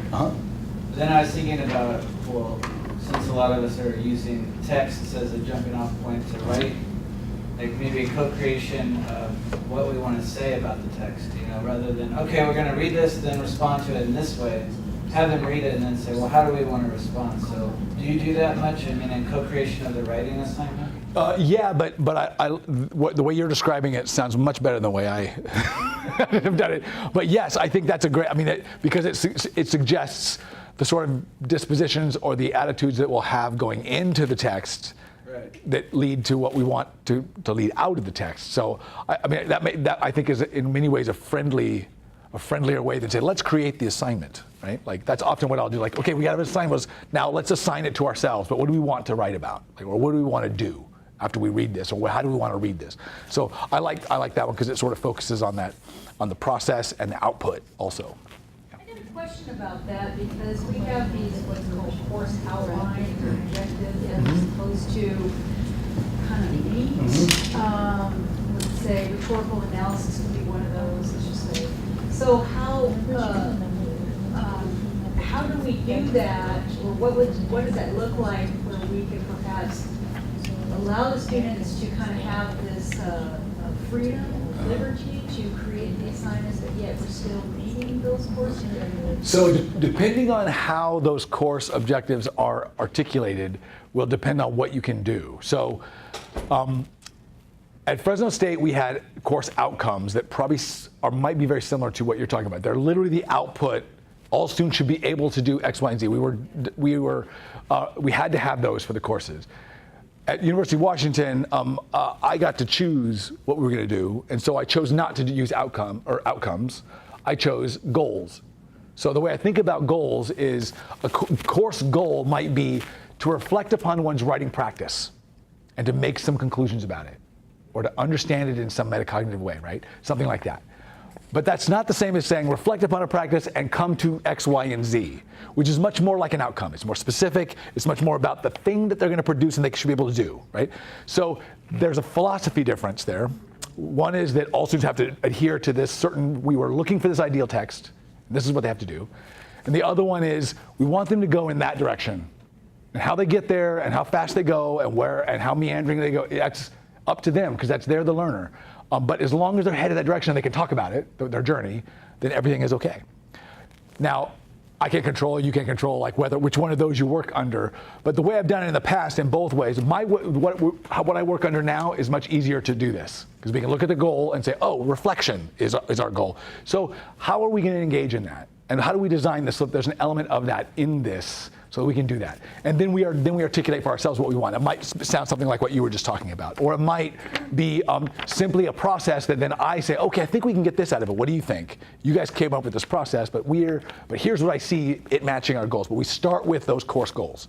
So I enter them into the conversation. All right, the program wants us to do this. How can we do that?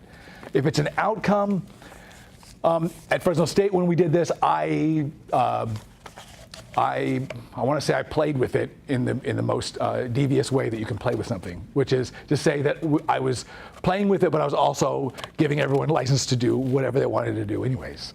So because we didn't have a grade dependent on whatever their final products were, I could do that. If you have to grade it along a standard and say, oh, you met this outcome because you demonstrated X, Y, and Z in this very particular way, then that will be harder. So I would say if you can avoid that last part, but still have us talk about in some sort of self-conscious way, here's what the program wants us to do. One way is you do what you're going to do that you think is most rhetorically fit for the occasion, and let's have an exercise in which we compare. Why did I do it this way and not the prescribed way? And that will fulfill me because at least I know I'm not going to do that. Like that's not what I want to do, or I know that I'm supposed to do this, but I've chosen to do this. And it takes one extra step. It's sort of like the problem posing. It's a version of the problem posing, except they're only problem posing the assignment and what they did with it. Those are the differences there. So that's another kind that I haven't played too much with that kind of an assignment, but that's one way to augment the problem posing. So it's not about judgment as much as it's about of readers. It's about the judgment of the writer. I did this. I was asked to produce this. That's not what I produced. And I think that's okay. So that's the best I can come up with, even though I know it doesn't say, it's not going to give you the same product. You had hands and then you. Go ahead. I was going to say that actually the language of we have student learning outcomes and student learning objectives. And and they're standardized for all the classes. But the language is actually general enough so that you could do this pretty easily, okay. I think. And I think that tends to be what we do anyway. Mm-hmm. So I think that this would work okay. fine. Yeah. Good, yeah, okay, good. Well, I have a couple of different questions, and one is, since we're in the American college system and we're required to give grades, then what do you base your grades on? But secondly, and maybe more importantly, I'll just throw myself to the wolves. I'm older, I'm 61, and I'm going to be retiring soon.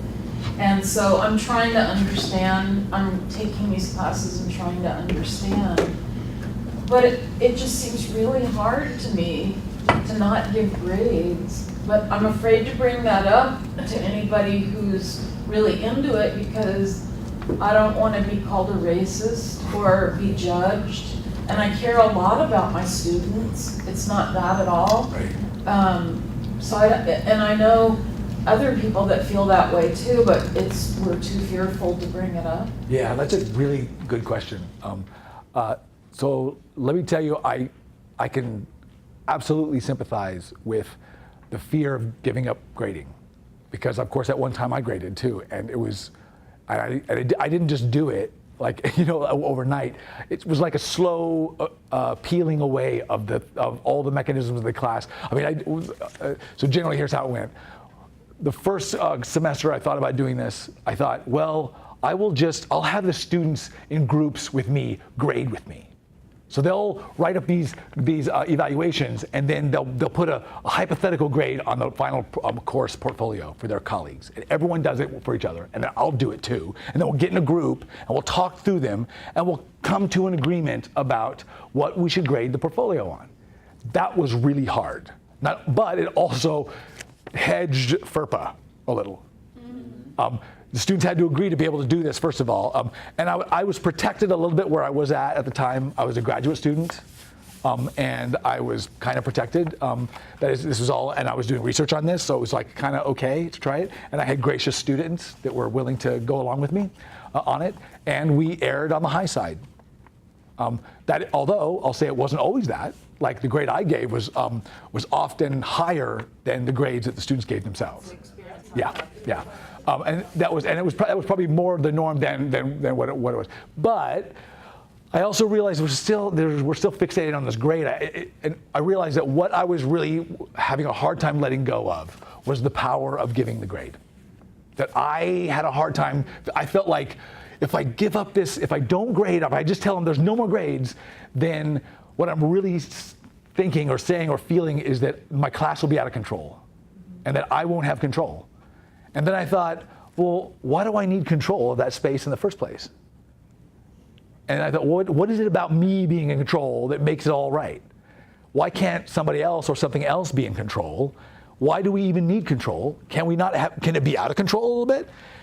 I was validated by this several years later when a student came to me, and she was a really conscientious, wonderful student. Turned out to be a really great student in the class, but she was very stereotypical in terms of students who would be resistant to grading contracts in this way. She was white, middle class, and she was a typical A student. She knew how to get A's in a writing class. And she came to my office one day and she said, "Can we stop the circus?" Those were her words, right? And I said, well, first of all, let's learn speaking to a particular audience, right? I'm the teacher, first of all. But next, let's talk about what's going on. So she was confused. What she was wanting, and this is what she told me, what she was wanting was she was expecting every time we talked about a student paper up on the board, or every time we had a conversation about the rubric or papers, that I was somehow going to come down and go, okay, here's what it is now. Here's how you do this. And I never did that. I just said, let's see what everyone says. What do you all think? Write some stuff down. Let's see what else people. Then we just have this landscape of judgment that's in front of us. You're the writer, you have to make some decisions, right? You don't take orders. That's not what writers do. They make decisions.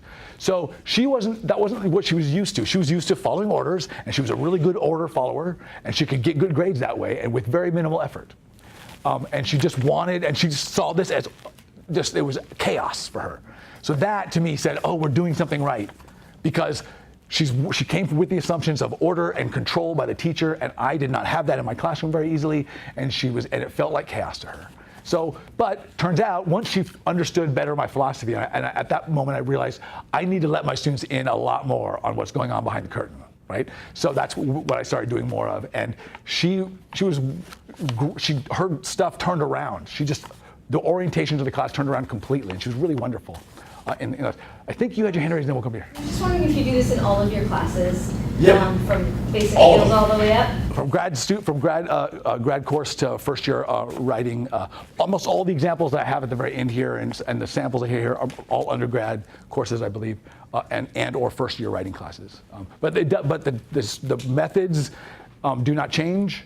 The things we go over in terms of like the extra stuff on compassion and the grading contract, they don't change. Even the template contract doesn't change. The only thing that changes there is in a graduate course, because of the kind of course it is and how many times graduate courses tend to meet at Fresno and then at Tacoma, it's usually like once a week. The grid on the back last page of the contract is different. There are fewer things there because we don't meet nearly as often. However, like in my class now, we meet 3 times a week, and so you can have more late assignments, for instance, and still meet the contract.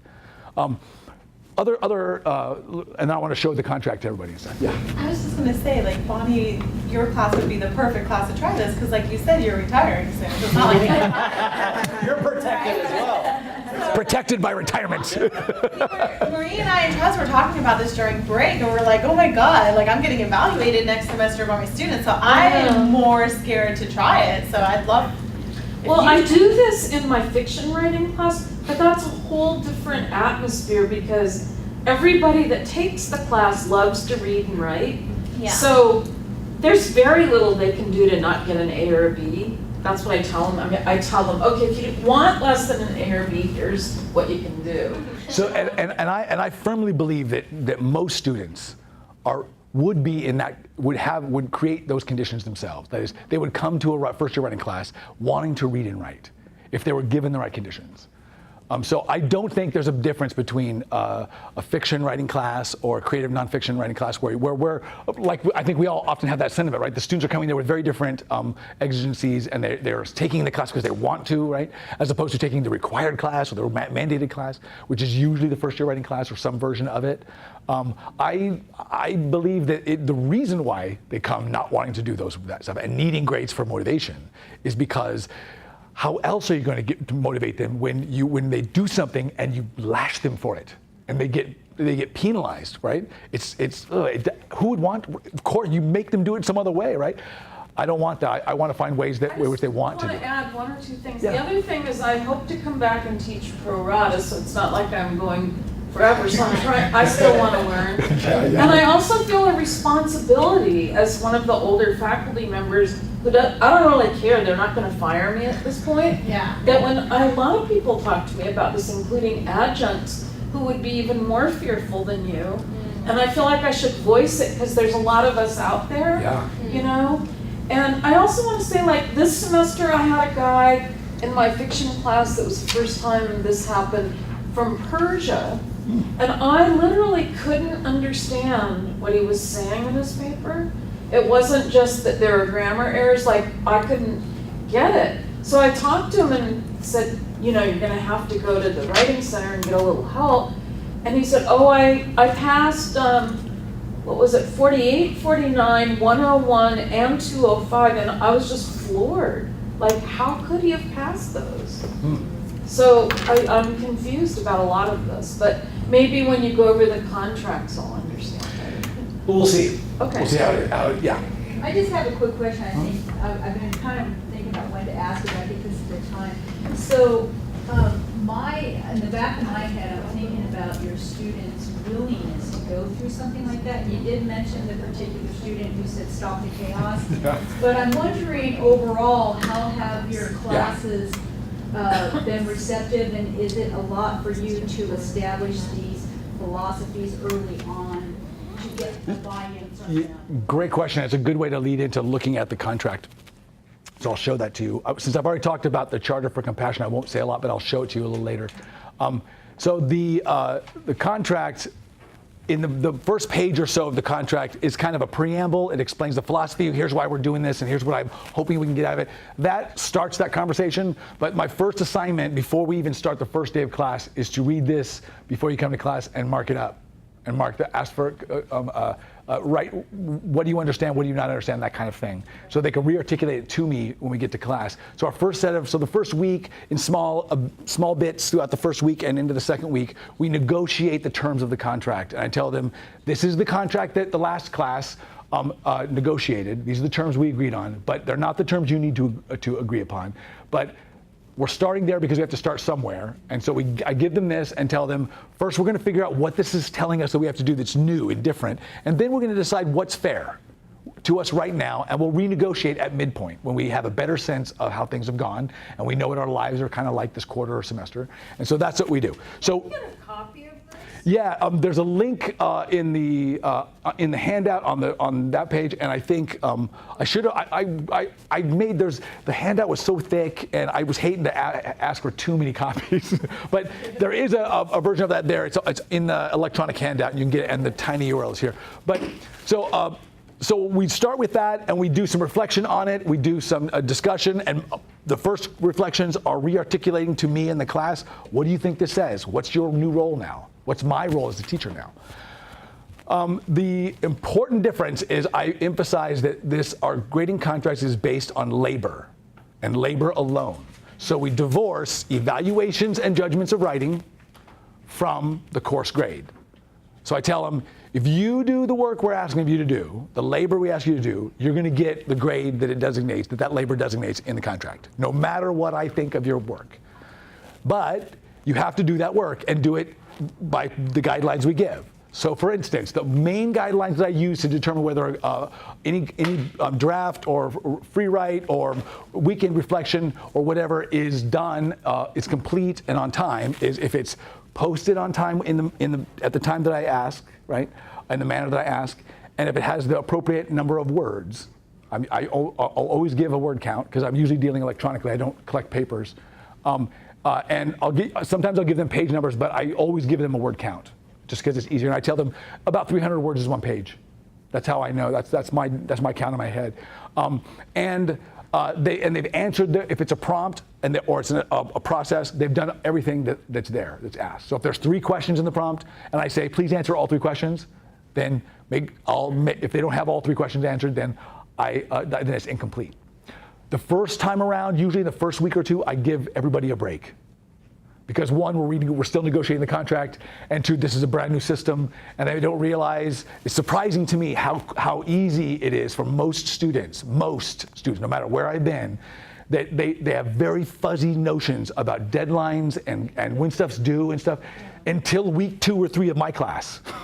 And then they realize, oh, this class, one of the comments I get most about my class is, this class was really hard because I had to be really on top of all of the assignments. And what they mean is they were actually made accountable for, if someone says it's due at 10 a.m. on Blackboard or on Canvas at this time, and you have to do these 2 things, that's what you have to do. It's not even to me about judging what they've said yet.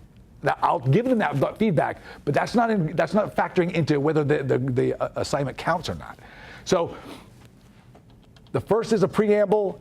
This gives the stipulation of the B grades, which is the base grade. Everyone gets a B. Now, the one thing you should know about UW is that UW has this incredibly horrible grading system for courses. I can't give them A's or B's or A minuses or B pluses. I have to give them a point system.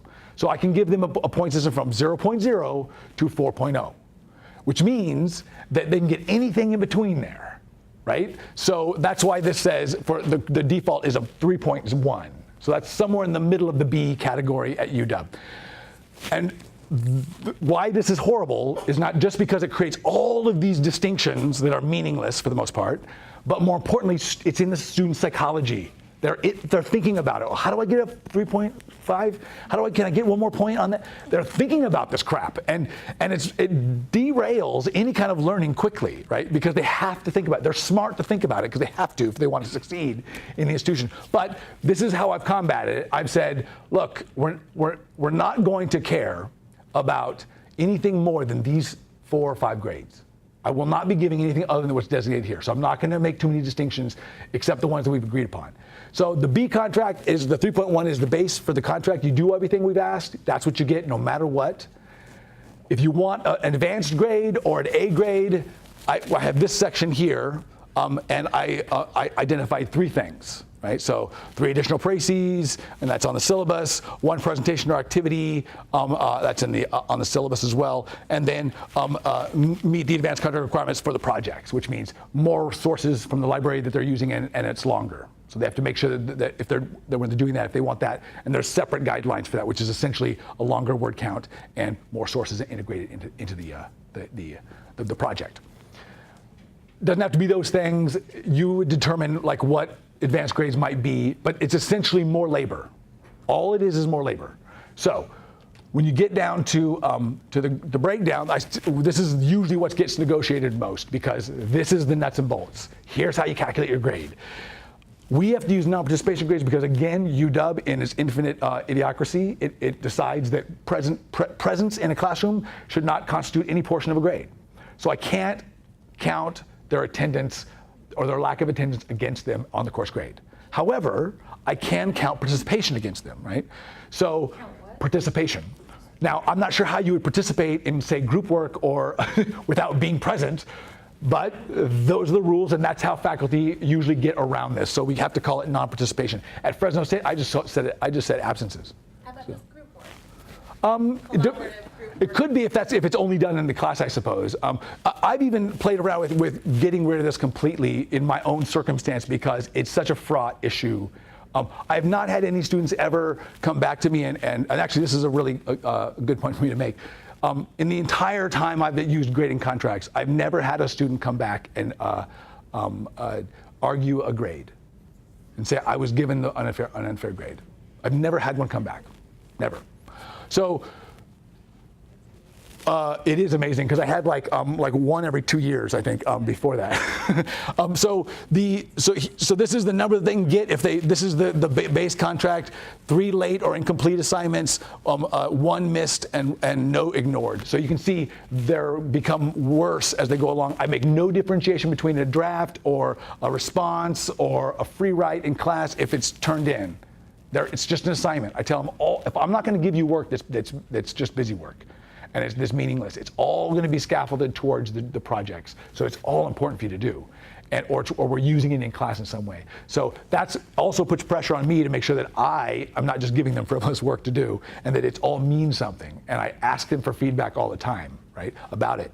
So the difference between these designations is pretty simple.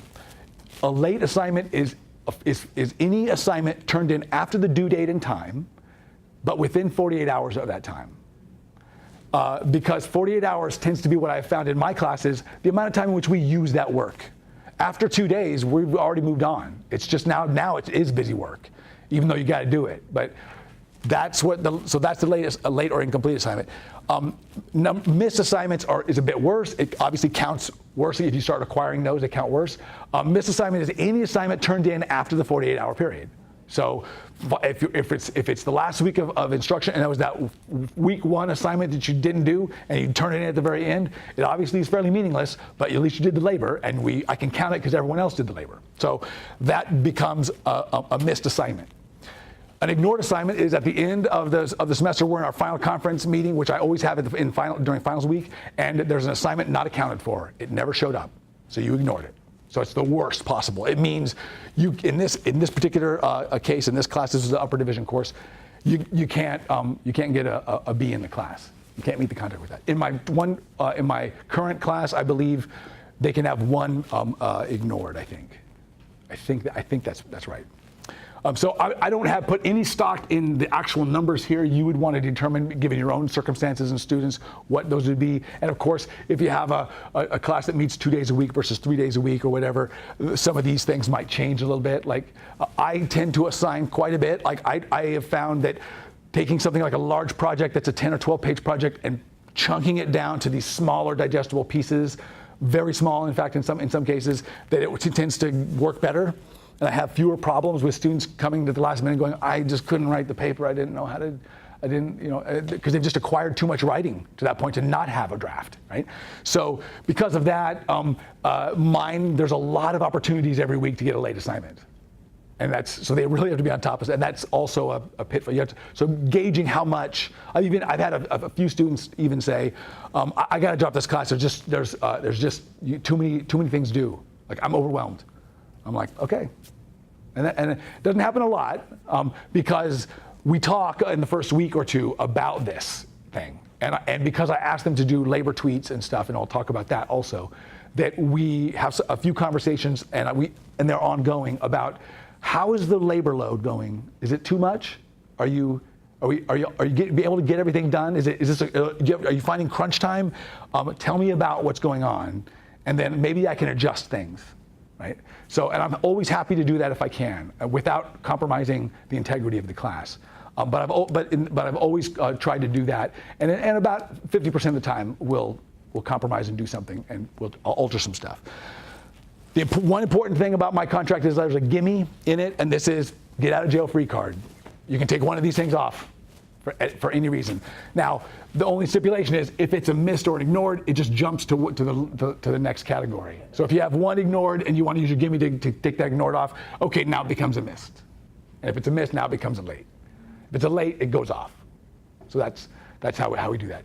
In the current class, we also have, we just renegotiated the contract at midpoint, and we added another thing down below here. They wanted to, if somebody in the class met the requirements of the contract and had no marks against them, they were there every day and they turned everything in, they had no late, no miss, nothing, they should be considered to get another 0.3 on their overall grade, which is essentially equal to 1 item in the additional labor. And I said, okay, that means you were exemplary. You did everything we asked for and no blemishes. Makes sense to me, and everybody agreed that was a good idea to do that. Part of this was also a reaction to us renegotiating and adding a few to this table here. So it was like, well, to be fair to those who are still meeting it, like there's still several people who are doing great. And there's some people who are not doing so great. We added some. Now more people are meeting the contract, or I think almost just about everybody is. And those who were able to meet the contract up to this point can actually bump up their final course grade. So that came from them. Actually, this whole thing right here, all this part here came from my students from last year in my first year writing class. I just had them, here's what you need to do to get an A, and I only had that. Like, so if you want a 4.0, here's what you gotta do. These are extra things, right? This extra labor. They said, well, what if in the middle of the quarter we're working towards that, but it's just too busy. We can't get it all, but we did like half of them. Can we get at least some way towards it? And I'm like, oh, I don't see why not. You did do extra work, right? So we figured out this system here, but it was really my students who came up with that. That's the contract. It's all labor-based. All of my instructions to them come in the form of labor instructions. So no content? What do you mean? You don't grade, I'm supposed to say grade, but evaluate? Yes. So when it is writing like a draft or let's say a summary, like they do précis in my classes a lot. So we'll read something and I'll say it's a paragraph. I said it's the only prescribed writing you'll do in my class. There are 4 sentences you're going to have in this précis, and they run this way. And why do we do this? Because I want you to learn this kind of summary, and then I want you to be able to have it as usable information for the papers you have, because that's how we use the reading. So in that instance, I will give them feedback on the précis if I think, oh, it's not quite what the reading is saying. It wasn't quite right. That's the feedback I give them. But they did it. They gave me the 4 sentences. They did it in a time, and I'm going to assume that they tried to do it right. They just didn't put 4 random sentences together, as long as I can see that they did put 4 random sentences together. So there's a little bit of judgment, but I'm not using that against them. And I certainly offer them my feedback on the content. I'm like, look again at page 10. I think you might want this. This seems off step here in terms of what, or go look at your peers and see. Call it judgment, but it's also critical thinking. Do they understand what they're doing? But right, and so I'm giving them that feedback. I'm just not attaching a grade to it. Okay. And I don't think they need the grade to be able to get that, to like learn that lesson or to sort of use it as a, yeah. So you start seeing them recognize, like, you see them acting on the feedback. Absolutely, they have to. Oftentimes that's part of the assignment. So like in the revision, so for instance, I'll say, got your feedback from your colleagues, I've given you feedback, now you're gonna use that and make some decisions, and then you're gonna produce a revision. So in that little cover letter it's usually just like a paragraph or something, they gotta tell me how they used what they did and why they did it. And so that's where they're gonna tell, oh, you said this, I thought about it, and this was the issue, and here's what I wanted to do. They said this, and I said, please don't say that you just followed orders, right? I want you to show me how you made a decision, right? Why was it good for your draft? What were you thinking about? So that's sometimes and I have to work through with them on it. It's a hard kind of gear to shift into when they've been so used to, well, the teacher said to do this, so I got to do that, right? And I keep telling them, look, it doesn't matter what I think of your paper in terms of your course grade, but you might care about what I think, and that's good. But it doesn't matter what I think of your for the course grade. You're still going to get a B in this class, or you're still going to get an A if that's what you're striving for.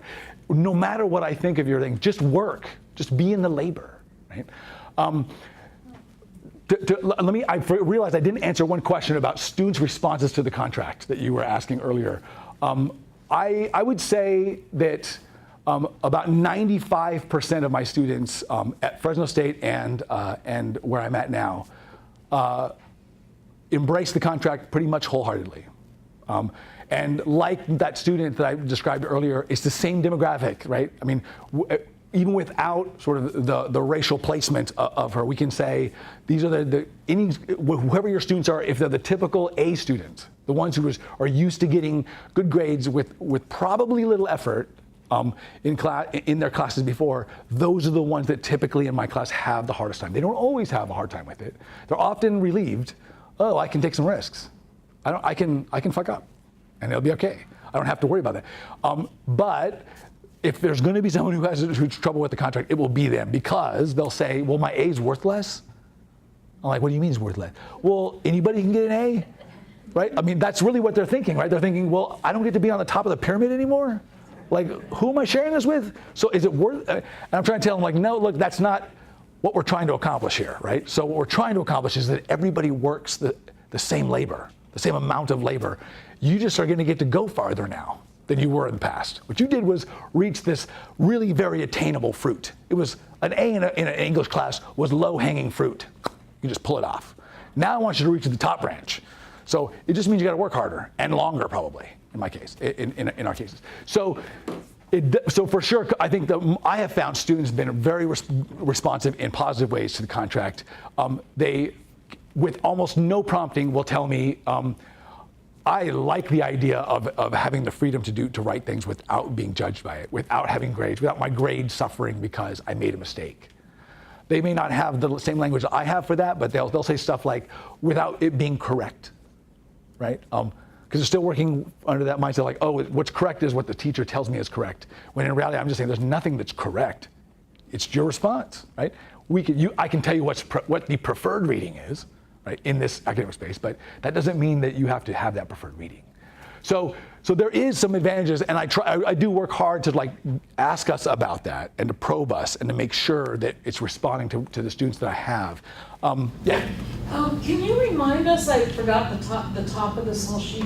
What class this is? Oh, this was a 410. This was a T-culture class. So what if it's an English class? It's the same exact thing. So if I can't read, I don't understand what my student's writing, I don't understand what he's saying. Then we have a different level of conversations that we have to do, and we have a different way in which we have to approach that. So I'm not talking about those cases. I just haven't experienced too many of those. They're usually the rare exception for me. They're in English class. Yeah, but what I mean is, like, they're the one student out of 100, and I won't base my pedagogy solely on the one student out of 100. I have to base it on the meat of the central part of it. But if that happens, or if there's a tough student where they're just not getting it ever, I'm usually asking them to come and see me, and let's figure some alternative ways to meet these assignments and do them, because they're clearly coming to the class unable to connect with their colleagues, because if I can't read it, maybe their colleagues can't read it. But that's pretty rare in my classes. Do you have the sample prompt that was written? Yeah, I can show that. Yeah, you mean like the labor instructions? That's usually what my prompts are. So I'll just show you real quickly in my current class. This is a T-Core 101. Labor instructions. Let's go to. Actually, you know what? I'll show you. Here's a reading that we're currently doing.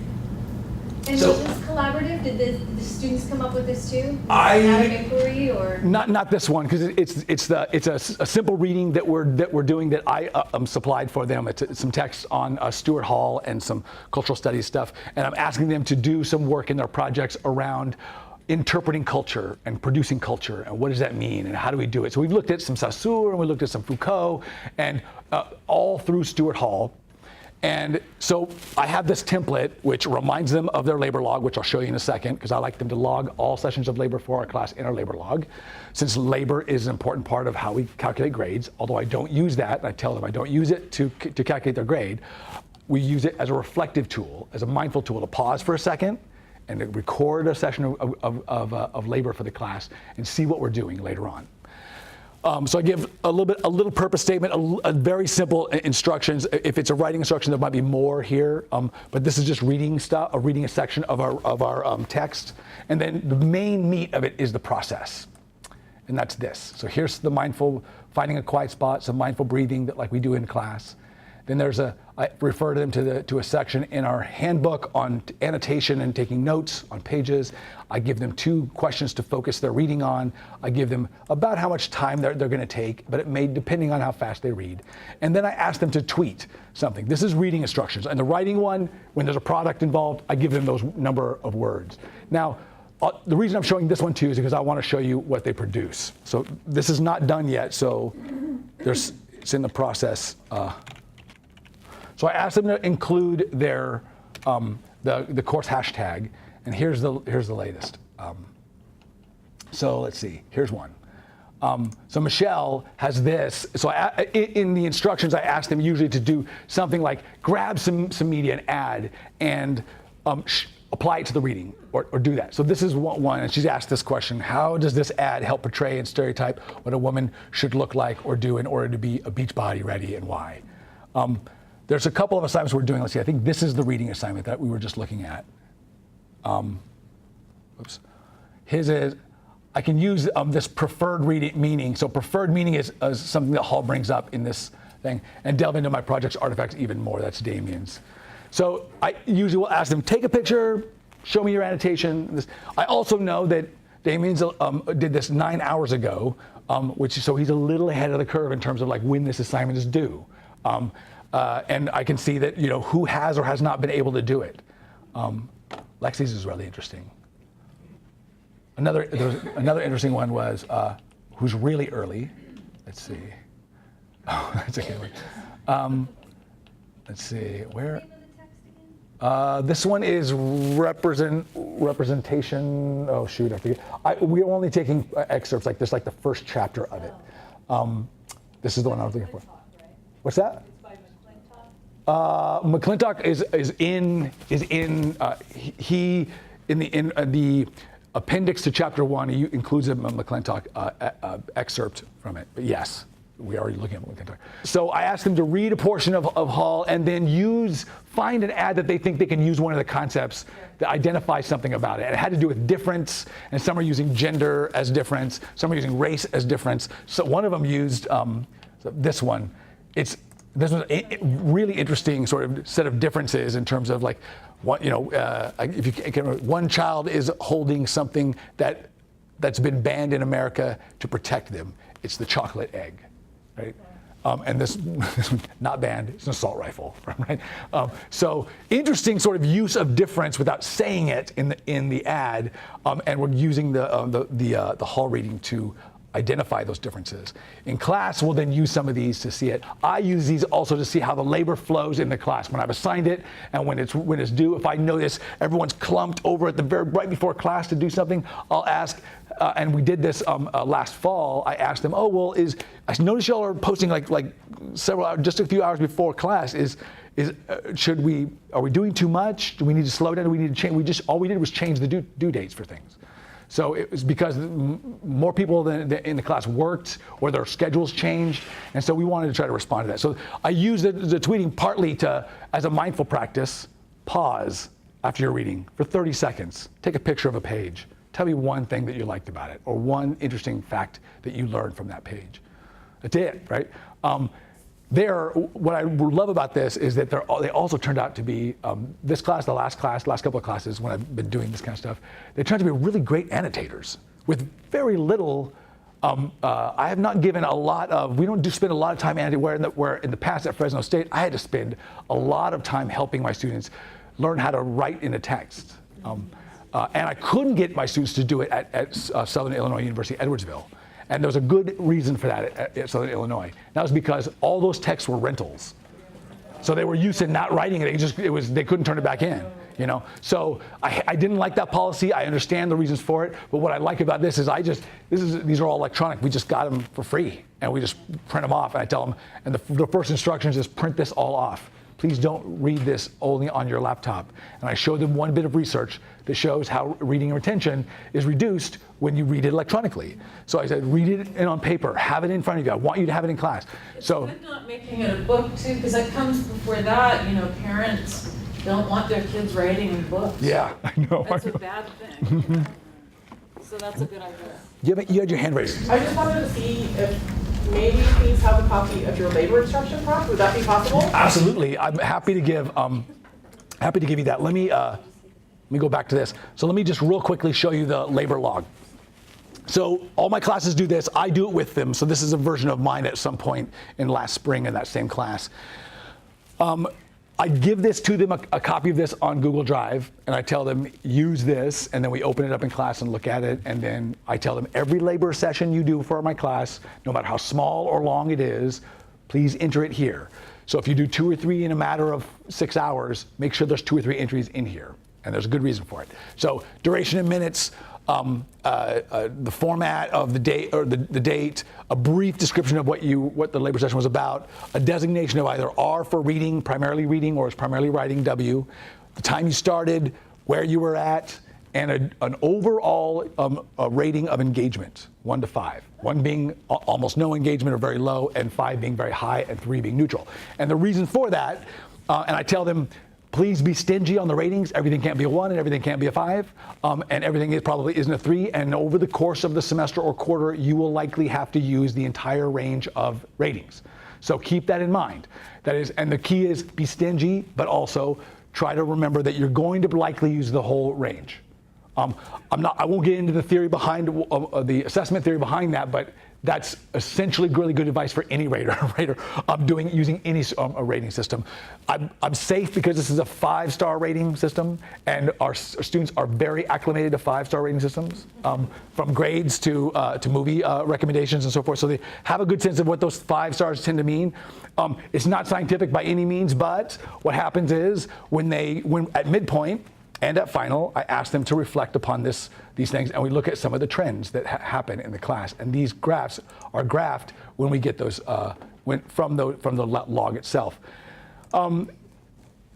Best thing about this is in our portfolios at the very end of class, when there's a specific section, I say we're going to reflect upon your labor as a practice. And I want you to talk about what you learned from this, from looking at the labor log and looking at your labor journal, which we write for 5 minutes every week. That's it. They learn all kinds of interesting things, some of which, for instance, are things like, I learned I shouldn't be writing in Starbucks because I'm not nearly as engaged, even though it's a place I have to do it at times, but it's too much noise. There's too much going on there. I get distracted too much. I can't produce nearly as much as I want to. Or I realize my house is really noisy. Or one activity I've done is I ask everyone, I take a really quick straw poll and say, how many of you read or write for school with headphones on or earbuds and listen to music while you do that work? And over half the class or more usually raise their hand. And I said, okay, for this next assignment, don't do that. Like, leave the music off, make it quiet, and just be there. And what they realize is that they're used to that white noise. They're used to all this busyness in their head, and it's hard for them to focus for the initial moment. And then it gets easier. And they think they're going to be bored if they don't have that music playing. And I think, this is just me hypothesizing, I think it's because they're so used to their environment being crowded with noise. I mean, you go into a restaurant and there's like 16 TVs up there, and they're distracting, and there's noise everywhere, and there's noise in their house, and there's noise at home, and there's noise on the street. So it seems comforting, and it seems like, no, this is a way for me to escape all that noise and to just hear the music I want to hear. But in reality, our brains are not machines that work well with multitasking. I don't care what anyone says. All the science I've seen tells me conclusively that we do not function well with multitasking. You might be able to multitask, do 2 or 3 things at once, but you would be much more productive on any given task if you didn't. Our brains don't function that way. And yet, our brains are what the Chinese call monkey brain. We're monkey-minded, right? It jumps from one idea to the next. And this is what I'm trying to help my students see, is through engagement and through where they're at and what they come up with in terms of their practices and so forth. Yeah. So this seems like it takes time. Students have to stop and do this. Do you? About 30 seconds.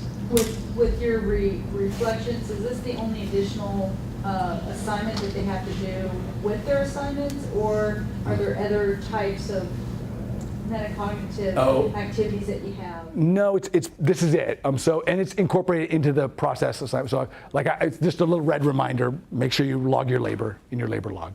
I remind them on our course webpage. I also remind them on the in the assignment itself, because when I didn't do that, it's not a habit, right, that they're used to, so they would often forget and go, oh, I forgot, and I'm like, oh yeah, well of course, yeah, it's not something you're used to doing.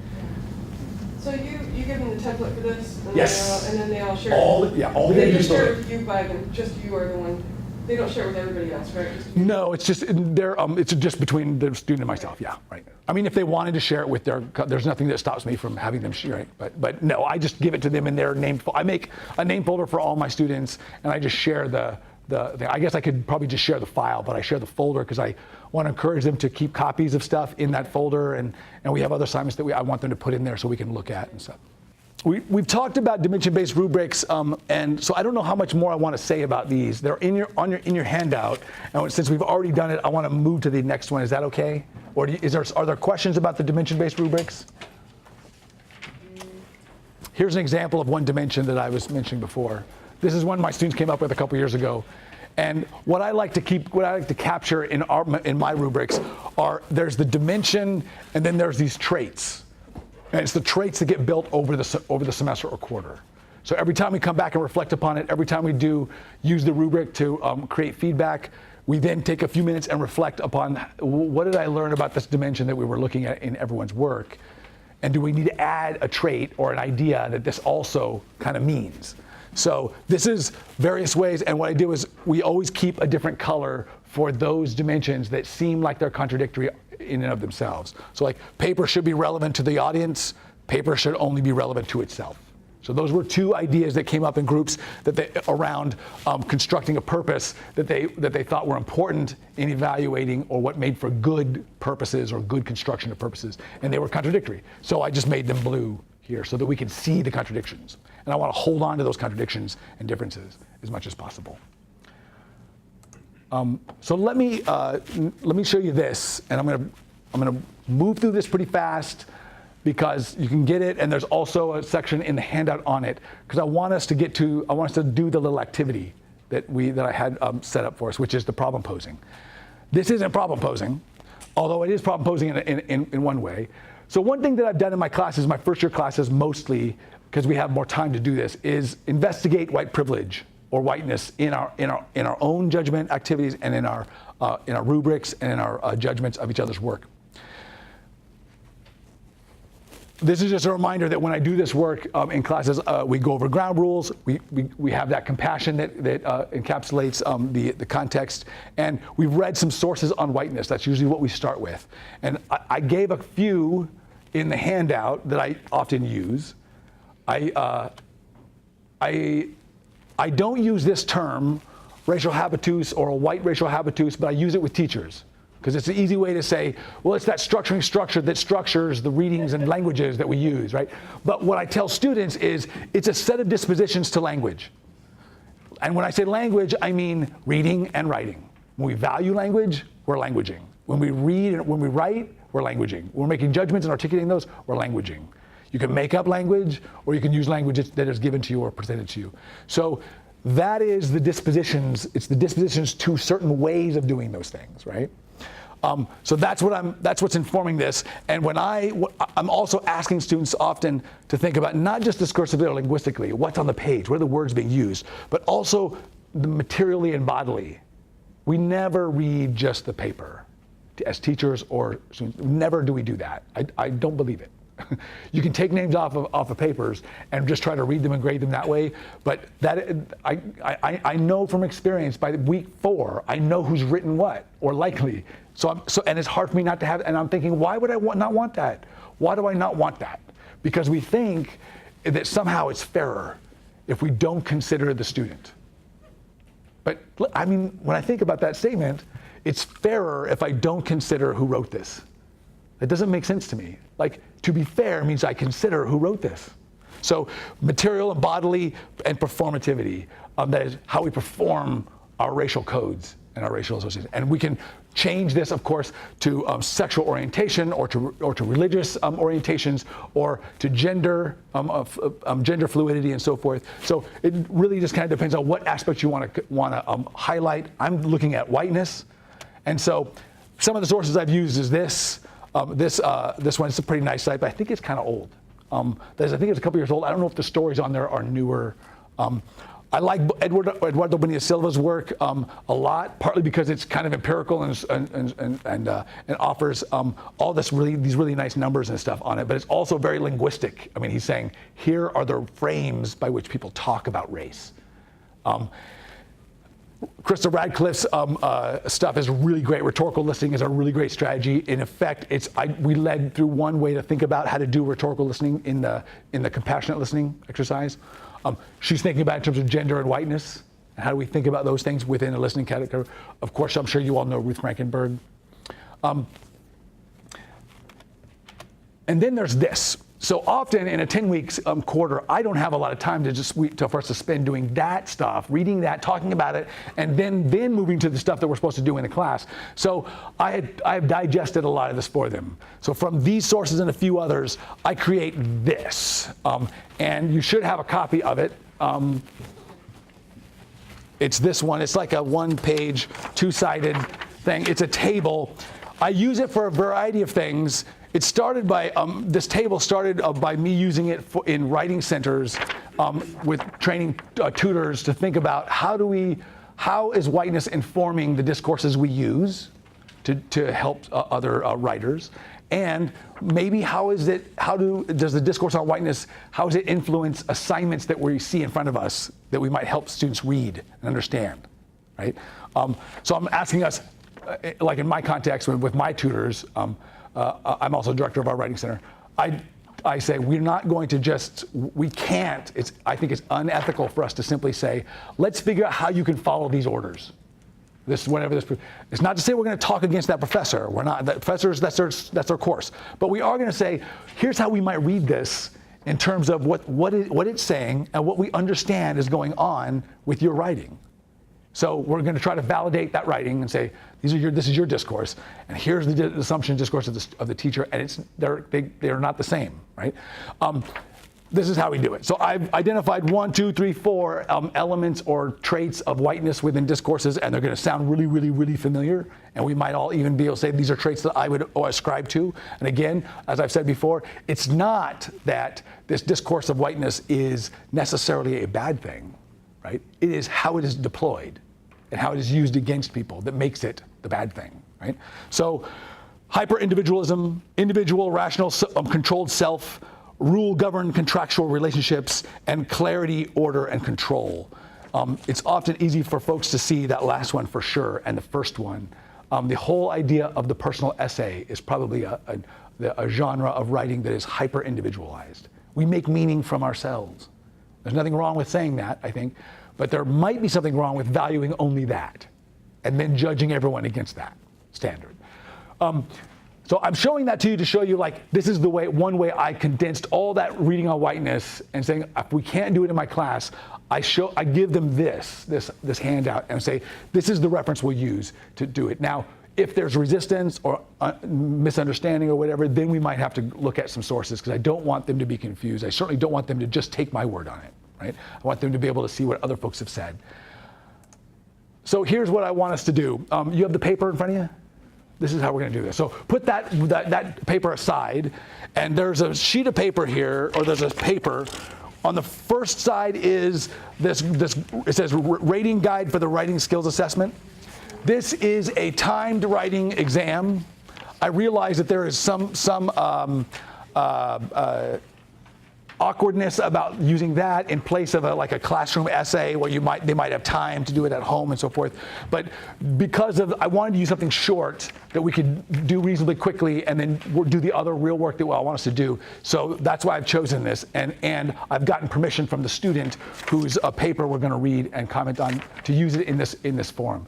So all I want you to do is take a quick glance. It's going to look very familiar to you in terms of that table on the front. That's the rubric of sorts that's used that the student would have gotten to say, here's what we're looking for when we rate this paper. On the back side, there's a very, very short prompt. And this is about what they get. And it says, directions. Write an essay in which you agree or disagree with the following statement. Children should not be allowed to bring cell phones to school. Clearly state your position and support it with reasons and examples. You have 45 minutes to plan and write your essay. So notice what's absent and what's not. We could obviously critique the prompt and other things, but we're going to save that because I want us to really just dig into the essay and do the work around that. But if we have to, we can talk about, surely in your class it might be a little different, but let's assume not for now. So what I want you to do is read this. It's only about a page long.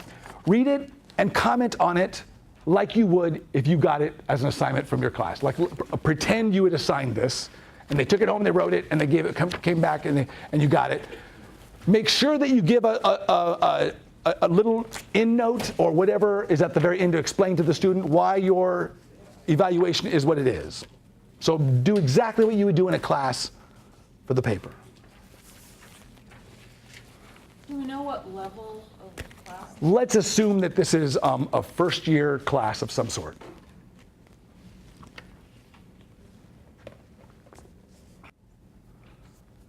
And when you're done with that,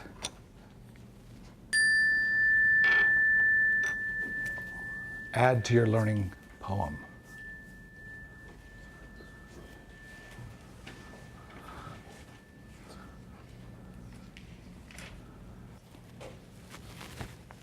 Okay, everyone got it? Everybody there? So now what I want us to do for maybe another 10 or 15 minutes, we'll see how long it takes. Actually, I think we could probably get into maybe two groups, and you'll share your judgments on this paper. And you can sort of show it if you want. So if you made some annotations, you might share a few of those, the important ones, and then of course what you wrote at the very end. And what I want you to do as a group is, again, demonstrate or practice the compassionate listening, and I want you to do something with that listening. Listen for judgments that individuals make on the paper or explanations and assumptions that are being made that constitute those judgments that are different from others. So I want you to look for differences. They could be contradictions, or they might, between you, your readers. Yeah, between the readers that read this and what they said about it. So the differences might be between judgments that individuals make on the paper or the explanations and assumptions they express about those judgments, which may be similar, right? So they might come to the same conclusion about the paper, but from different sources or different explanations. That's another kind of difference. So as you notice those as a listener, when people are reading, acquire them on a sheet of paper, just list them out. Just try to note them, because you're going to have a conversation about them, and you're going to pick one or two of them together as a group, right? After everyone reads, you're going to pick one or two of them as a group and discuss how you can formulate as like a kind of group explanation for these. And what I'm looking for is a question about the nature of judgment. So when you look at these two these differences in judgments, you pick one or two of them, right? You look at the pairs and you go, oh, they're saying contradictory things, but they're reasonable. Each one is reasonable in some way. So because of that, it should prompt, how can they both be right, in a way, right? So try to find a way to formulate that in the specifics of what we've been talking about there, either the paper or the actual judgments being made. Find a question, which is your problem posed about the nature of judgment. Does that make sense? Okay, do that, and then we're going to hear what each group comes up with and talk about this assignment, and I'm going to share with you how my students responded in similar assignments. So judgment for me is we take in information and we have an output. It might be a decision, it might be an identification, it might be a kind of value judgment where we're sort of making a stand on it or something like that. I think all of those are okay in this situation. I tried with my students when we do this work with proposing letters. I don't do a lot of explaining like judgment, like what I mean by it, what they. I let them decide exactly until they run into a problem. Why they can't find any contradictions? I can't find any differences. Am I? Okay, well let's look at a few now, and then we start thinking about, well, did they come to those differently? And so that's where we do it. So I'm not. So I tried to stay away from doing that, but I can talk about. When I say judgment in a context like this with other teachers and such, what I tend to mean by it, I tend to mean it's the things we arrive at when we look at a text, for instance. So I arrive at, oh, this is well organized in whatever way, or it's about this. even though it's a simple sort of identification, it's still a judgment on my part, right? Okay, I want to make sure that we have enough time to have some conversation. So we have to stop our group conversation and now have a larger conversation. But before we do that, I want you to go ahead and write another, what you're thinking about right now, whatever that is.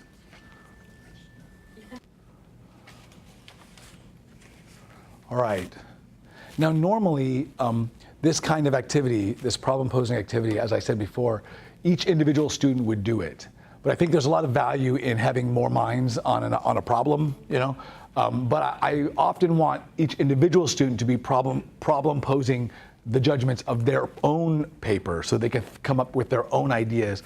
But I think it's equally a good idea to if you're going to introduce the activity of problem posing to them, do it in this kind of fashion where we do it together on one person's paper or on like this one that's sort of abstracted from us. It's a cleaner relationship to the paper, right? You don't know who this is, and although you as teachers can sympathize with the position that a teacher would be in, who would know the student and know the curriculum and so forth.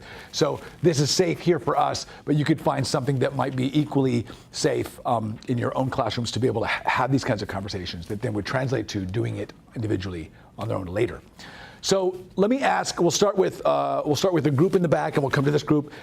Tell us your problem that you pose in the form of a question, and then just a few notes or a few ideas of how you came to that. What were the conflicts that you were thinking about that led you to that problem?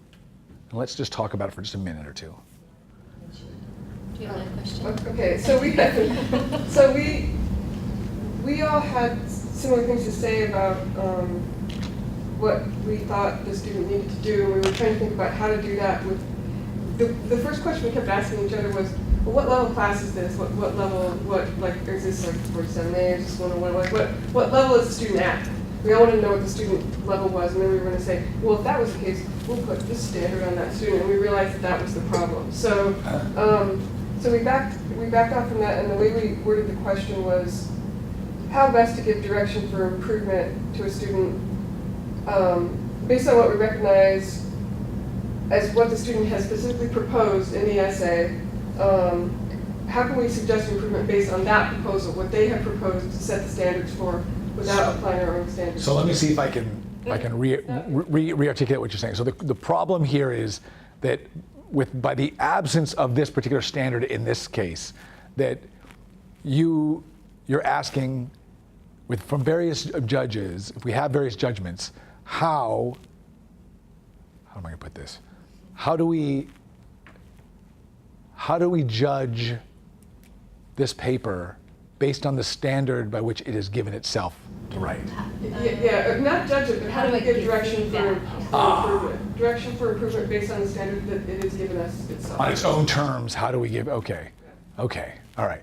And you arrived at this because each of you or some of you were assuming or had to assume out of necessity a different context in which a different class or a different. Is that right? Or yeah, we all were kind of wondering about that and. Like for a 47, this would be okay, but for this would be about the type of feedback Yeah. we're giving. Like, oh, if I was doing this for a 43 class and I give this one narrative, paragraph written kind of feedback, but if it's for a higher level, then I'm just going to give them the typical academic clues that they're used to because I know that they'll respond to it. And then if we realize in saying that, like, let's reinforce the norms. Because it's all we've done is take, instead of having this sort of abstract, sort of categorical norm that we can say, oh, it's got to do this, this, and this. It's now a norm based on reference to other students around you, what they're up to, right? What they can do. Like, so if it's in this class, students tend to be able to do X, Y, and Z in this class. So it's still reinforcing that sort of, if you're not thinking too carefully about, oh, that's a good one. I like that. Very good. What about this group here? What was your question, and what kinds of things were you talking about that led you to it? Our question was, how do we adapt our standards or focus depending on the context of the attempt and the student in order to encourage resilience or motivate improvement? So tell me what you mean by the first part. I'm not sure I understand what those. How do we adapt the standards by which we judge the attempt based on the context. So a very similar kind of problem posed, right? Right, very similar, very close, right? We talked about first-year student, developmental writer. We also talked about where in the semester is this attempt? Is it an in-class? Is it a finalized revision? So in other words, have you given comments to this draft before or not? Okay, all right. And it sounded like maybe the proximity to that grade that might be put on it might also is part of that context, or is that right? Yeah, how do we adapt our standards? So, like, for example, if this was an in-class, I would have given it a strong B. If it was the final, it would have been a low C. Okay. Did you think in terms of the rubric at all? Was that what you, or was it your own sort of rubric from the classes that you were sort of envisioning this being? Pretty standard, wasn't it? Yeah, we used the rubric, but just some of us had asked that. Is this something that they've worked on for a while and it's submitted, finalized versus? Okay. Yeah. So, my job as the teacher in this situation, so I'm going to pretend like these are the kinds of responses that you would talk through in a letter to me, and you come up at the very end with that question, those are good questions to ask. My job at this point in the process, in that sort of chronological sort of looping process, is now to provide the dialogue. So my job is to give the other half of that dialogue. You give me this question, now I'm thinking with you about it. And usually in the first iterations of this, I will say things like, can you show me something in the text originally that led to that different from, is there a place in the text where both Jason and Jose are saying these contradictory things that they would be referring to? And then let's think about it just in your question, just in terms of that sentence or that paragraph. So talk to me about that. And that's literally almost all of the instruction I will give them. And then I'll say, in a different color font, just paragraph break, give me more, right? And I say, write for 20 minutes. And then show me what you got. And then we'll do it again. Yeah? So the students are doing this activity on their own paper once they've gotten feedback from the other students. So they're looking for, not discrepancies, but where they've gotten feedback that doesn't coincide. Right, or that just has differences present, some that they can see. So the only thing that they have in my classes that you all don't have is they've had this other very processed letter of assessment, in which, so I could show some of them to you, but they're usually like 300, 400 words. Long, and we usually ask that we identify, like each writer will either identify one or two rubric dimensions that they want them to talk about, the readers to talk about for them, or we'll just agree everyone's going to we're going to at least talk about these two dimensions. We never talk about all of them because there's usually like 5 or 6 in the rubric.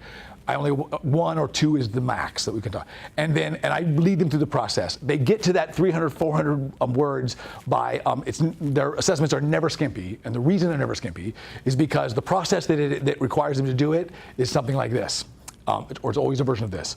Read the first 300 words of this draft, then stop and write for 5 minutes. What did you just read? Right there. Save that, because you're going to copy and paste it into your letter and then reformat it so that it becomes a narrative of your reading. Read the next 300 words. Stop, write for 5 minutes. And even the student who has nothing ever to say about a draft produces a really long letter of reflection or letter of assessment that they can then actually have lots of material, and it ends up being all of these differences and all these things that were the readings of the paper. So there's usually lots of information for a writer to be able to find differences. It's just their job to find them and see them. Yeah. Excuse me, they're writing about their own paper, right? They're writing about their own paper, or they're writing about the peer paper. The one I just described in that process. The process they write. That's the reader reading their colleague's paper, okay. And so I usually give them about a week to do this because they're writing groups of like 4 or 5. I like to have at least 3 readers on any given draft so that there doesn't create this false binary. Well, Sarah said this and Joe said this, and it's a clear binary, right? I want them to try to see that there's as many readers as you have will be as many judgments as you might get on your draft. So I don't want it to be a binary. So it's at least 3. For me, that's always been a good magic number of groups of 4 or 5. And it turns out at my school, our cap for our first year writing classes is 20. So groups of 4 works perfectly. So I can have 5 groups in the class, named after planets or minerals or whatever. You know? Yeah. So you and so the purpose of them, then the writer gets all this back, and then they kind of engage in this evaluation of the differences, and then they write this letter to you. The purpose of that is so that then they can make some mindful changes and decisions about. I tell them to hold off on that, because if I tell them that, I mean, yes, in the long run, yes, it gives them information so they can do that in a more reflective way. But I don't tell them to do that, because if they do, what the letters will turn into is, oh, I like this, so I'm going to change this. Oh, here's how I'm going to change my draft now. And when they do that, I have to tell them, that's not the, I don't want you to tell me about what you're going to change your draft. We're not talking about the draft. The draft has fallen away for the moment. What we're talking about is the judgment on the draft, the stuff around it, all this. So that's, so if I keep that out of sight for the moment, then they do a better job at just thinking about the nature of judgment. If they start thinking too much about, oh, what do I do for the draft? How do I revise it? Then now this becomes hunting down the best options. And I want them first just to observe, then they can start saying what's good for my paper. Yeah, that's just the next step, but yeah. Writing is it's essentially just like a modus operandi to look at power structure and control. Absolutely, for sure. I mean, that's definitely one direction we can head. And I'll usually prompt them with some of those things. Like I'll prompt them, and I'll show you one way I do it is through the stuff on whiteness. And if we looked at whiteness, I'll have them do this, right? So something like this. I was gonna have us walk through it, but we don't have enough time. And sometimes my dialogue enters this if we've already shown them this. I might say, so for instance, in my class now, it's a first year writing class. They've just done this activity. I've just responded in the ways I've just talked about. And the next step, the next response will be after they've responded to me, so we've got two parts of the dialogue, my final part of the dialogue will enter whiteness. So now I'll say, look at this table, right, of these things. And what I think I see is something here. Like there's some assumption here about this as the best kind of text here, right? Do you see that? Tell me how you might see that in some of the judgments of your peers. We're not saying they're wrong. We're not saying they're right. We're simply saying let's identify some of this discourse in there. And then you have more information about making a decision about what you want to do, right? Can I just ask real quickly? Okay, so does this evaluation of multiple peers' commentary center on this exclusively, or are there other kinds of questions that are asked? Or are we just talking about that because we're talking about anti-racism? Mostly the last part. But I will say that because you have multiple bodies in the room who are already gendered and raced and class and all of that, it's always those discussions. And I just make it my point to help them see that, look, it's not simply that everybody has their own idiosyncratic judgment about it. It's that those judgments come from conditioned responses from other communities and other structures. So it's not that we can invent a completely unique, my only way of seeing this. Surely we recognize this because we recognize this pattern in our society. We can see that's a kind of response that people could have for this.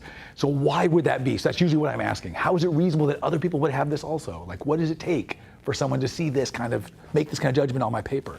Yeah. So this discourse on whiteness is really just the frame that you use in general to talk about writing, but that's not necessarily content. Your course might be about something totally different, but you're still going to kind of explore this as, these are the standard operating procedures that we all kind of have fallen under for all these years, and so then therefore we're trying to problematize it and recognize and Right, because this is usually the common denominator for all academic discourses that they get judged by or against. So yes, absolutely. So and since my classes are 99% writing courses, I mean the T culture course wasn't, but we still use white. It was a class on Asian Pacific American representation in U.S. Popular culture.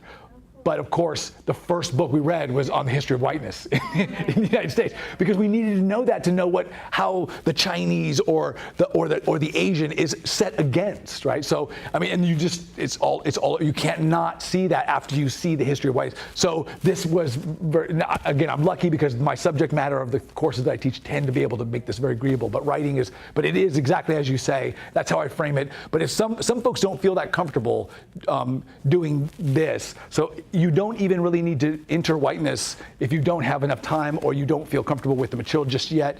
You can simply make it about differences, but connect it to larger social structure. So I'm always asking them, okay, now we've got the individualized version of this, but how is that possibly a pattern that we might see. Like, where are they getting that information from? It's simply not invented in their head completely, right? Their articulation of it might be, but where does it come from, right? And then, of course, the really advanced question that I ask students near the end of the course is, who benefits when you judge that way? Who benefits, right? And of course, they know the answer intuitively, right? They always do. But that's exactly where I'm going. And you can see how it's easy, depending on your comfort level and your own subject position. I know I have a particular subject position in the classroom as a male, as a person of color who does this kind of work, that my students know I do this kind of work. I always tell my students I was a remedial student. I know what that's like. I didn't feel like I belonged in college. I always talk about myself as a subject, as a body in time and space that had particular problems in schools. Because they know that, I know that I have some authority to say certain things that maybe my colleagues don't, or they might feel less, so I want to be sensitive to that, and I think this problem posing, there's ways to use your own subjectivity to be able to broach these conversations about structured discourses that are dominant in our society. I think, for instance, it's often very difficult for women, especially small-statured women in particular institutions, to be able to do a lot of messing around with power structure in their classrooms, right? Depending on who your students are. If they're going to already be resisting your authority, and it's hard. So I know that that's a problem that I have not had to handle or deal with because I'm not a woman, and I don't have that subjectivity to walk around with. But so there's ways in which I think these things have to be manipulated and tinkered with, right? And the example that I skipped out of in terms of this last year, what I used was some music that dealt with Black Lives Matter protests and the discourse around it. And we didn't talk about it as the content of the music, even though that was important to talk about. We talked about it as the music being a series of judgments on culture and on bodies. So it was what was it called? White Privilege 2 by he's a Seattle rapper. Macklemore, thank you. I was just forgetting his name. Macklemore. So we had the script, and we listened to. I mean, it's a really long song. The first version of it is really long. It's like 8 minutes long. But it was important to hear all of it because it's episodic and it gives these little stories, these little vignettes, which I think are easier for the students to be able to hear and go, oh, I see the storyline that's going on there, the problem. And then so we dissected that and tried to understand what is the kernel problem with judgment that he's making about himself, about his own whiteness, and that's what I liked about the song. But as a song, I like his first one better. It's just called White Privilege, right? It was made like 5 or 6 years before, but that's why this was called White Privilege 2. I don't know, if some of you might have heard it before. It's a catchier song, I think, the first one, but the second one is a better song in terms for critiquing this and exploring these ideas and sort of deconstructing them in the class. But for sure, so I always look for those kinds of cultural texts that are relevant and contemporary. The set of texts we're using now in this class, this first year writing class, this quarter, is all of the news coverage of Colin Kaepernick. And it's really, really interesting to see. And I try very hard not to show my political position, at least up front, at the very beginning, but I have a political position. And it's important that my students know my political position, because I don't want them to think that a good educated position on something is to fake objectivity. As if it doesn't matter, like I'm just going to weigh all of them equally. No, nobody does that, right? We all have a position. We all stand somewhere in the landscape, right? So here's where I stand in the landscape. That's why I'm seeing this way. You stand there. That's why you're seeing it differently. And that's an important part of the judgment of in this case, of a body making a political choice at a football game. Whereas in this case, we're also talking about bodies making decisions about texts. So yeah. So I'm trying to always find them, and you can find them in the curious places. I would imagine, and I haven't looked very hard because we've been so busy with the Kaepernick stuff, that we could look at some of the debates and presidential debates and stuff around that. And there's I know it is because the stuff I've seen and experienced through watching them as a citizen, trying to make a decision about who I'm going to vote. Not that there was much of a decision to make, right. but nevertheless. We didn't use that. In the past, I've used that. It's always a good one to use, but I didn't use it because it felt too obvious to me. I was going to say, the framework that you're talking about, you could do this, if you decided you didn't want to specifically, like tag whiteness, you you could query the curriculum with this too. You could completely frame it with heteronormative like standards of judgment and things like that, and completely queer it up, and then talk about it that way too. Yeah, there's just all kinds of different ways. That's a really important, I think, political as well as philosophical sort of position to sort of think about how to integrate into one's pedagogy. In terms of querying my own assessment practices, the one way that I can say I try very hard to do it, at least initially, and I'm still trying to learn about the scholarship on queer theory and so forth. I really like Halberstam's work on failure. And I think that I've tried very hard to make failure an important part of my class. So grading contracts work perfectly for this. So just last week we did a little activity. I call it SEAE in 3. So it's 3 minutes of standard edited American English. And I don't set it up as here's what you need to do. I set it up as here's what Dad wants you to do.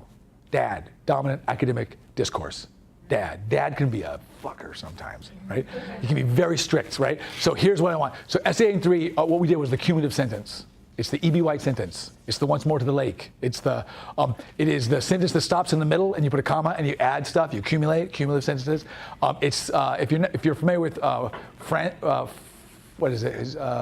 Francis Christensen's stuff in the generative rhetoric of the sentence. It's like 1969.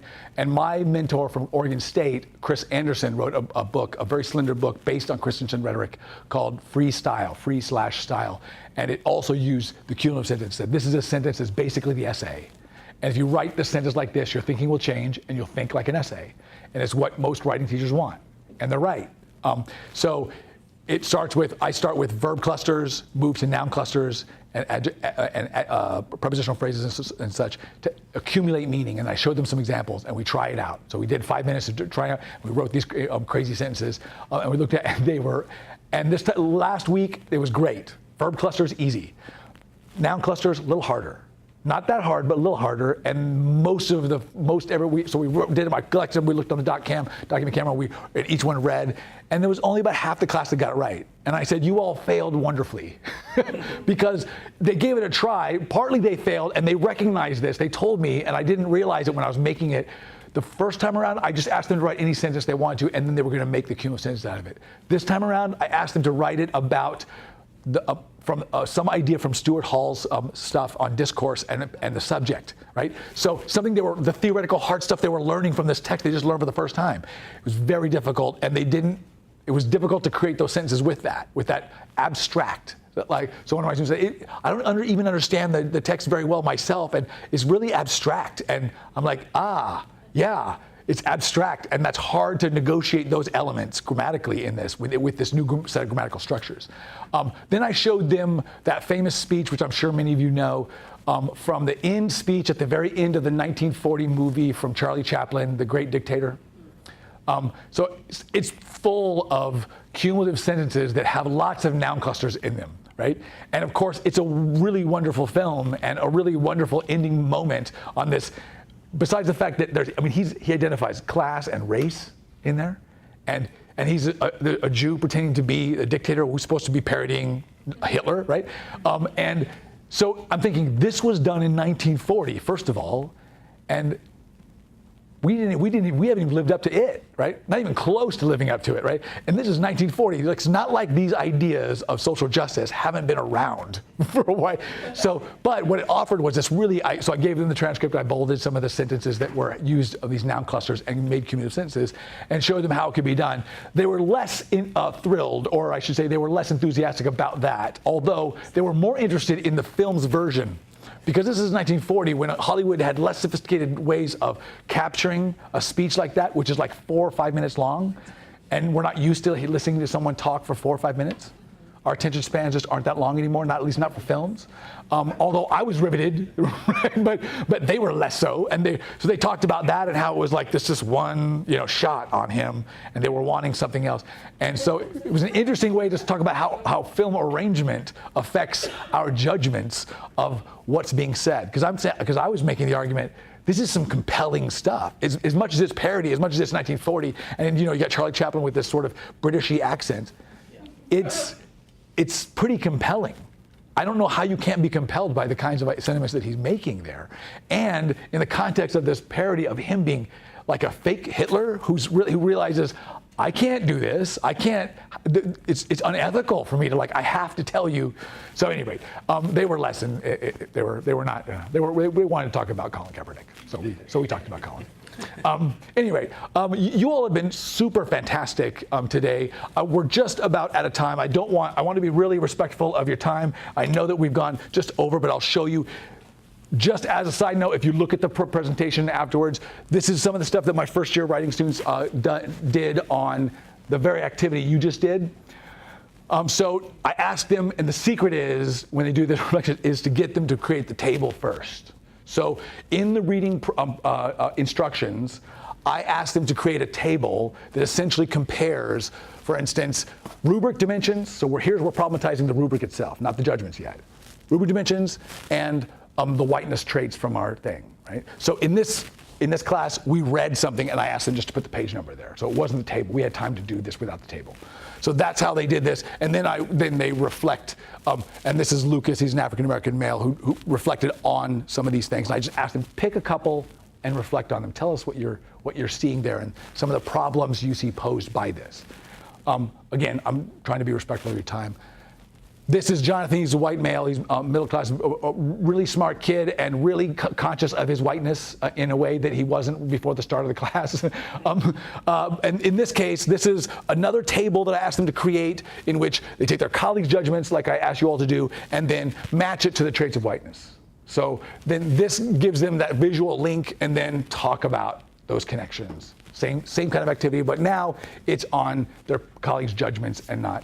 So the only thing I want to show this here is to show the process I'm asking students to go through is first make observations, make a table, then write and reflect.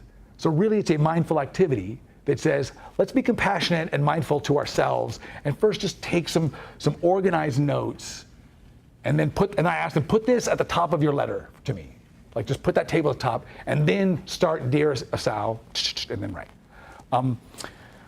So that, I won't have you do this since we're over time already, but I was going to ask you to do a little bit of writing on your learning poem, but instead I'll ask you to do one more final comment on your learning poem, one more line, and then if you have time, email it to me now if that's possible, and I'd love to see it. If you need to take a picture of it and email, that's fine, I don't care. As long as I can read it, it's legible.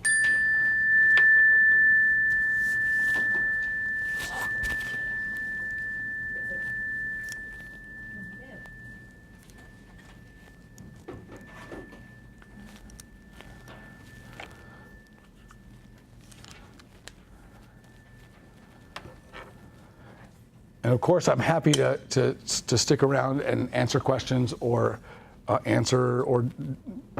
engage in some conversation if you need to.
So that is my final slide, and so if you have any questions, I'm happy to answer, or just sit, and talk for a little bit. I don't have any plans until I have to get on my plane. So, and that's this evening, so I have lots of time. But although I'm sure my ride will not like us to be here too long, but.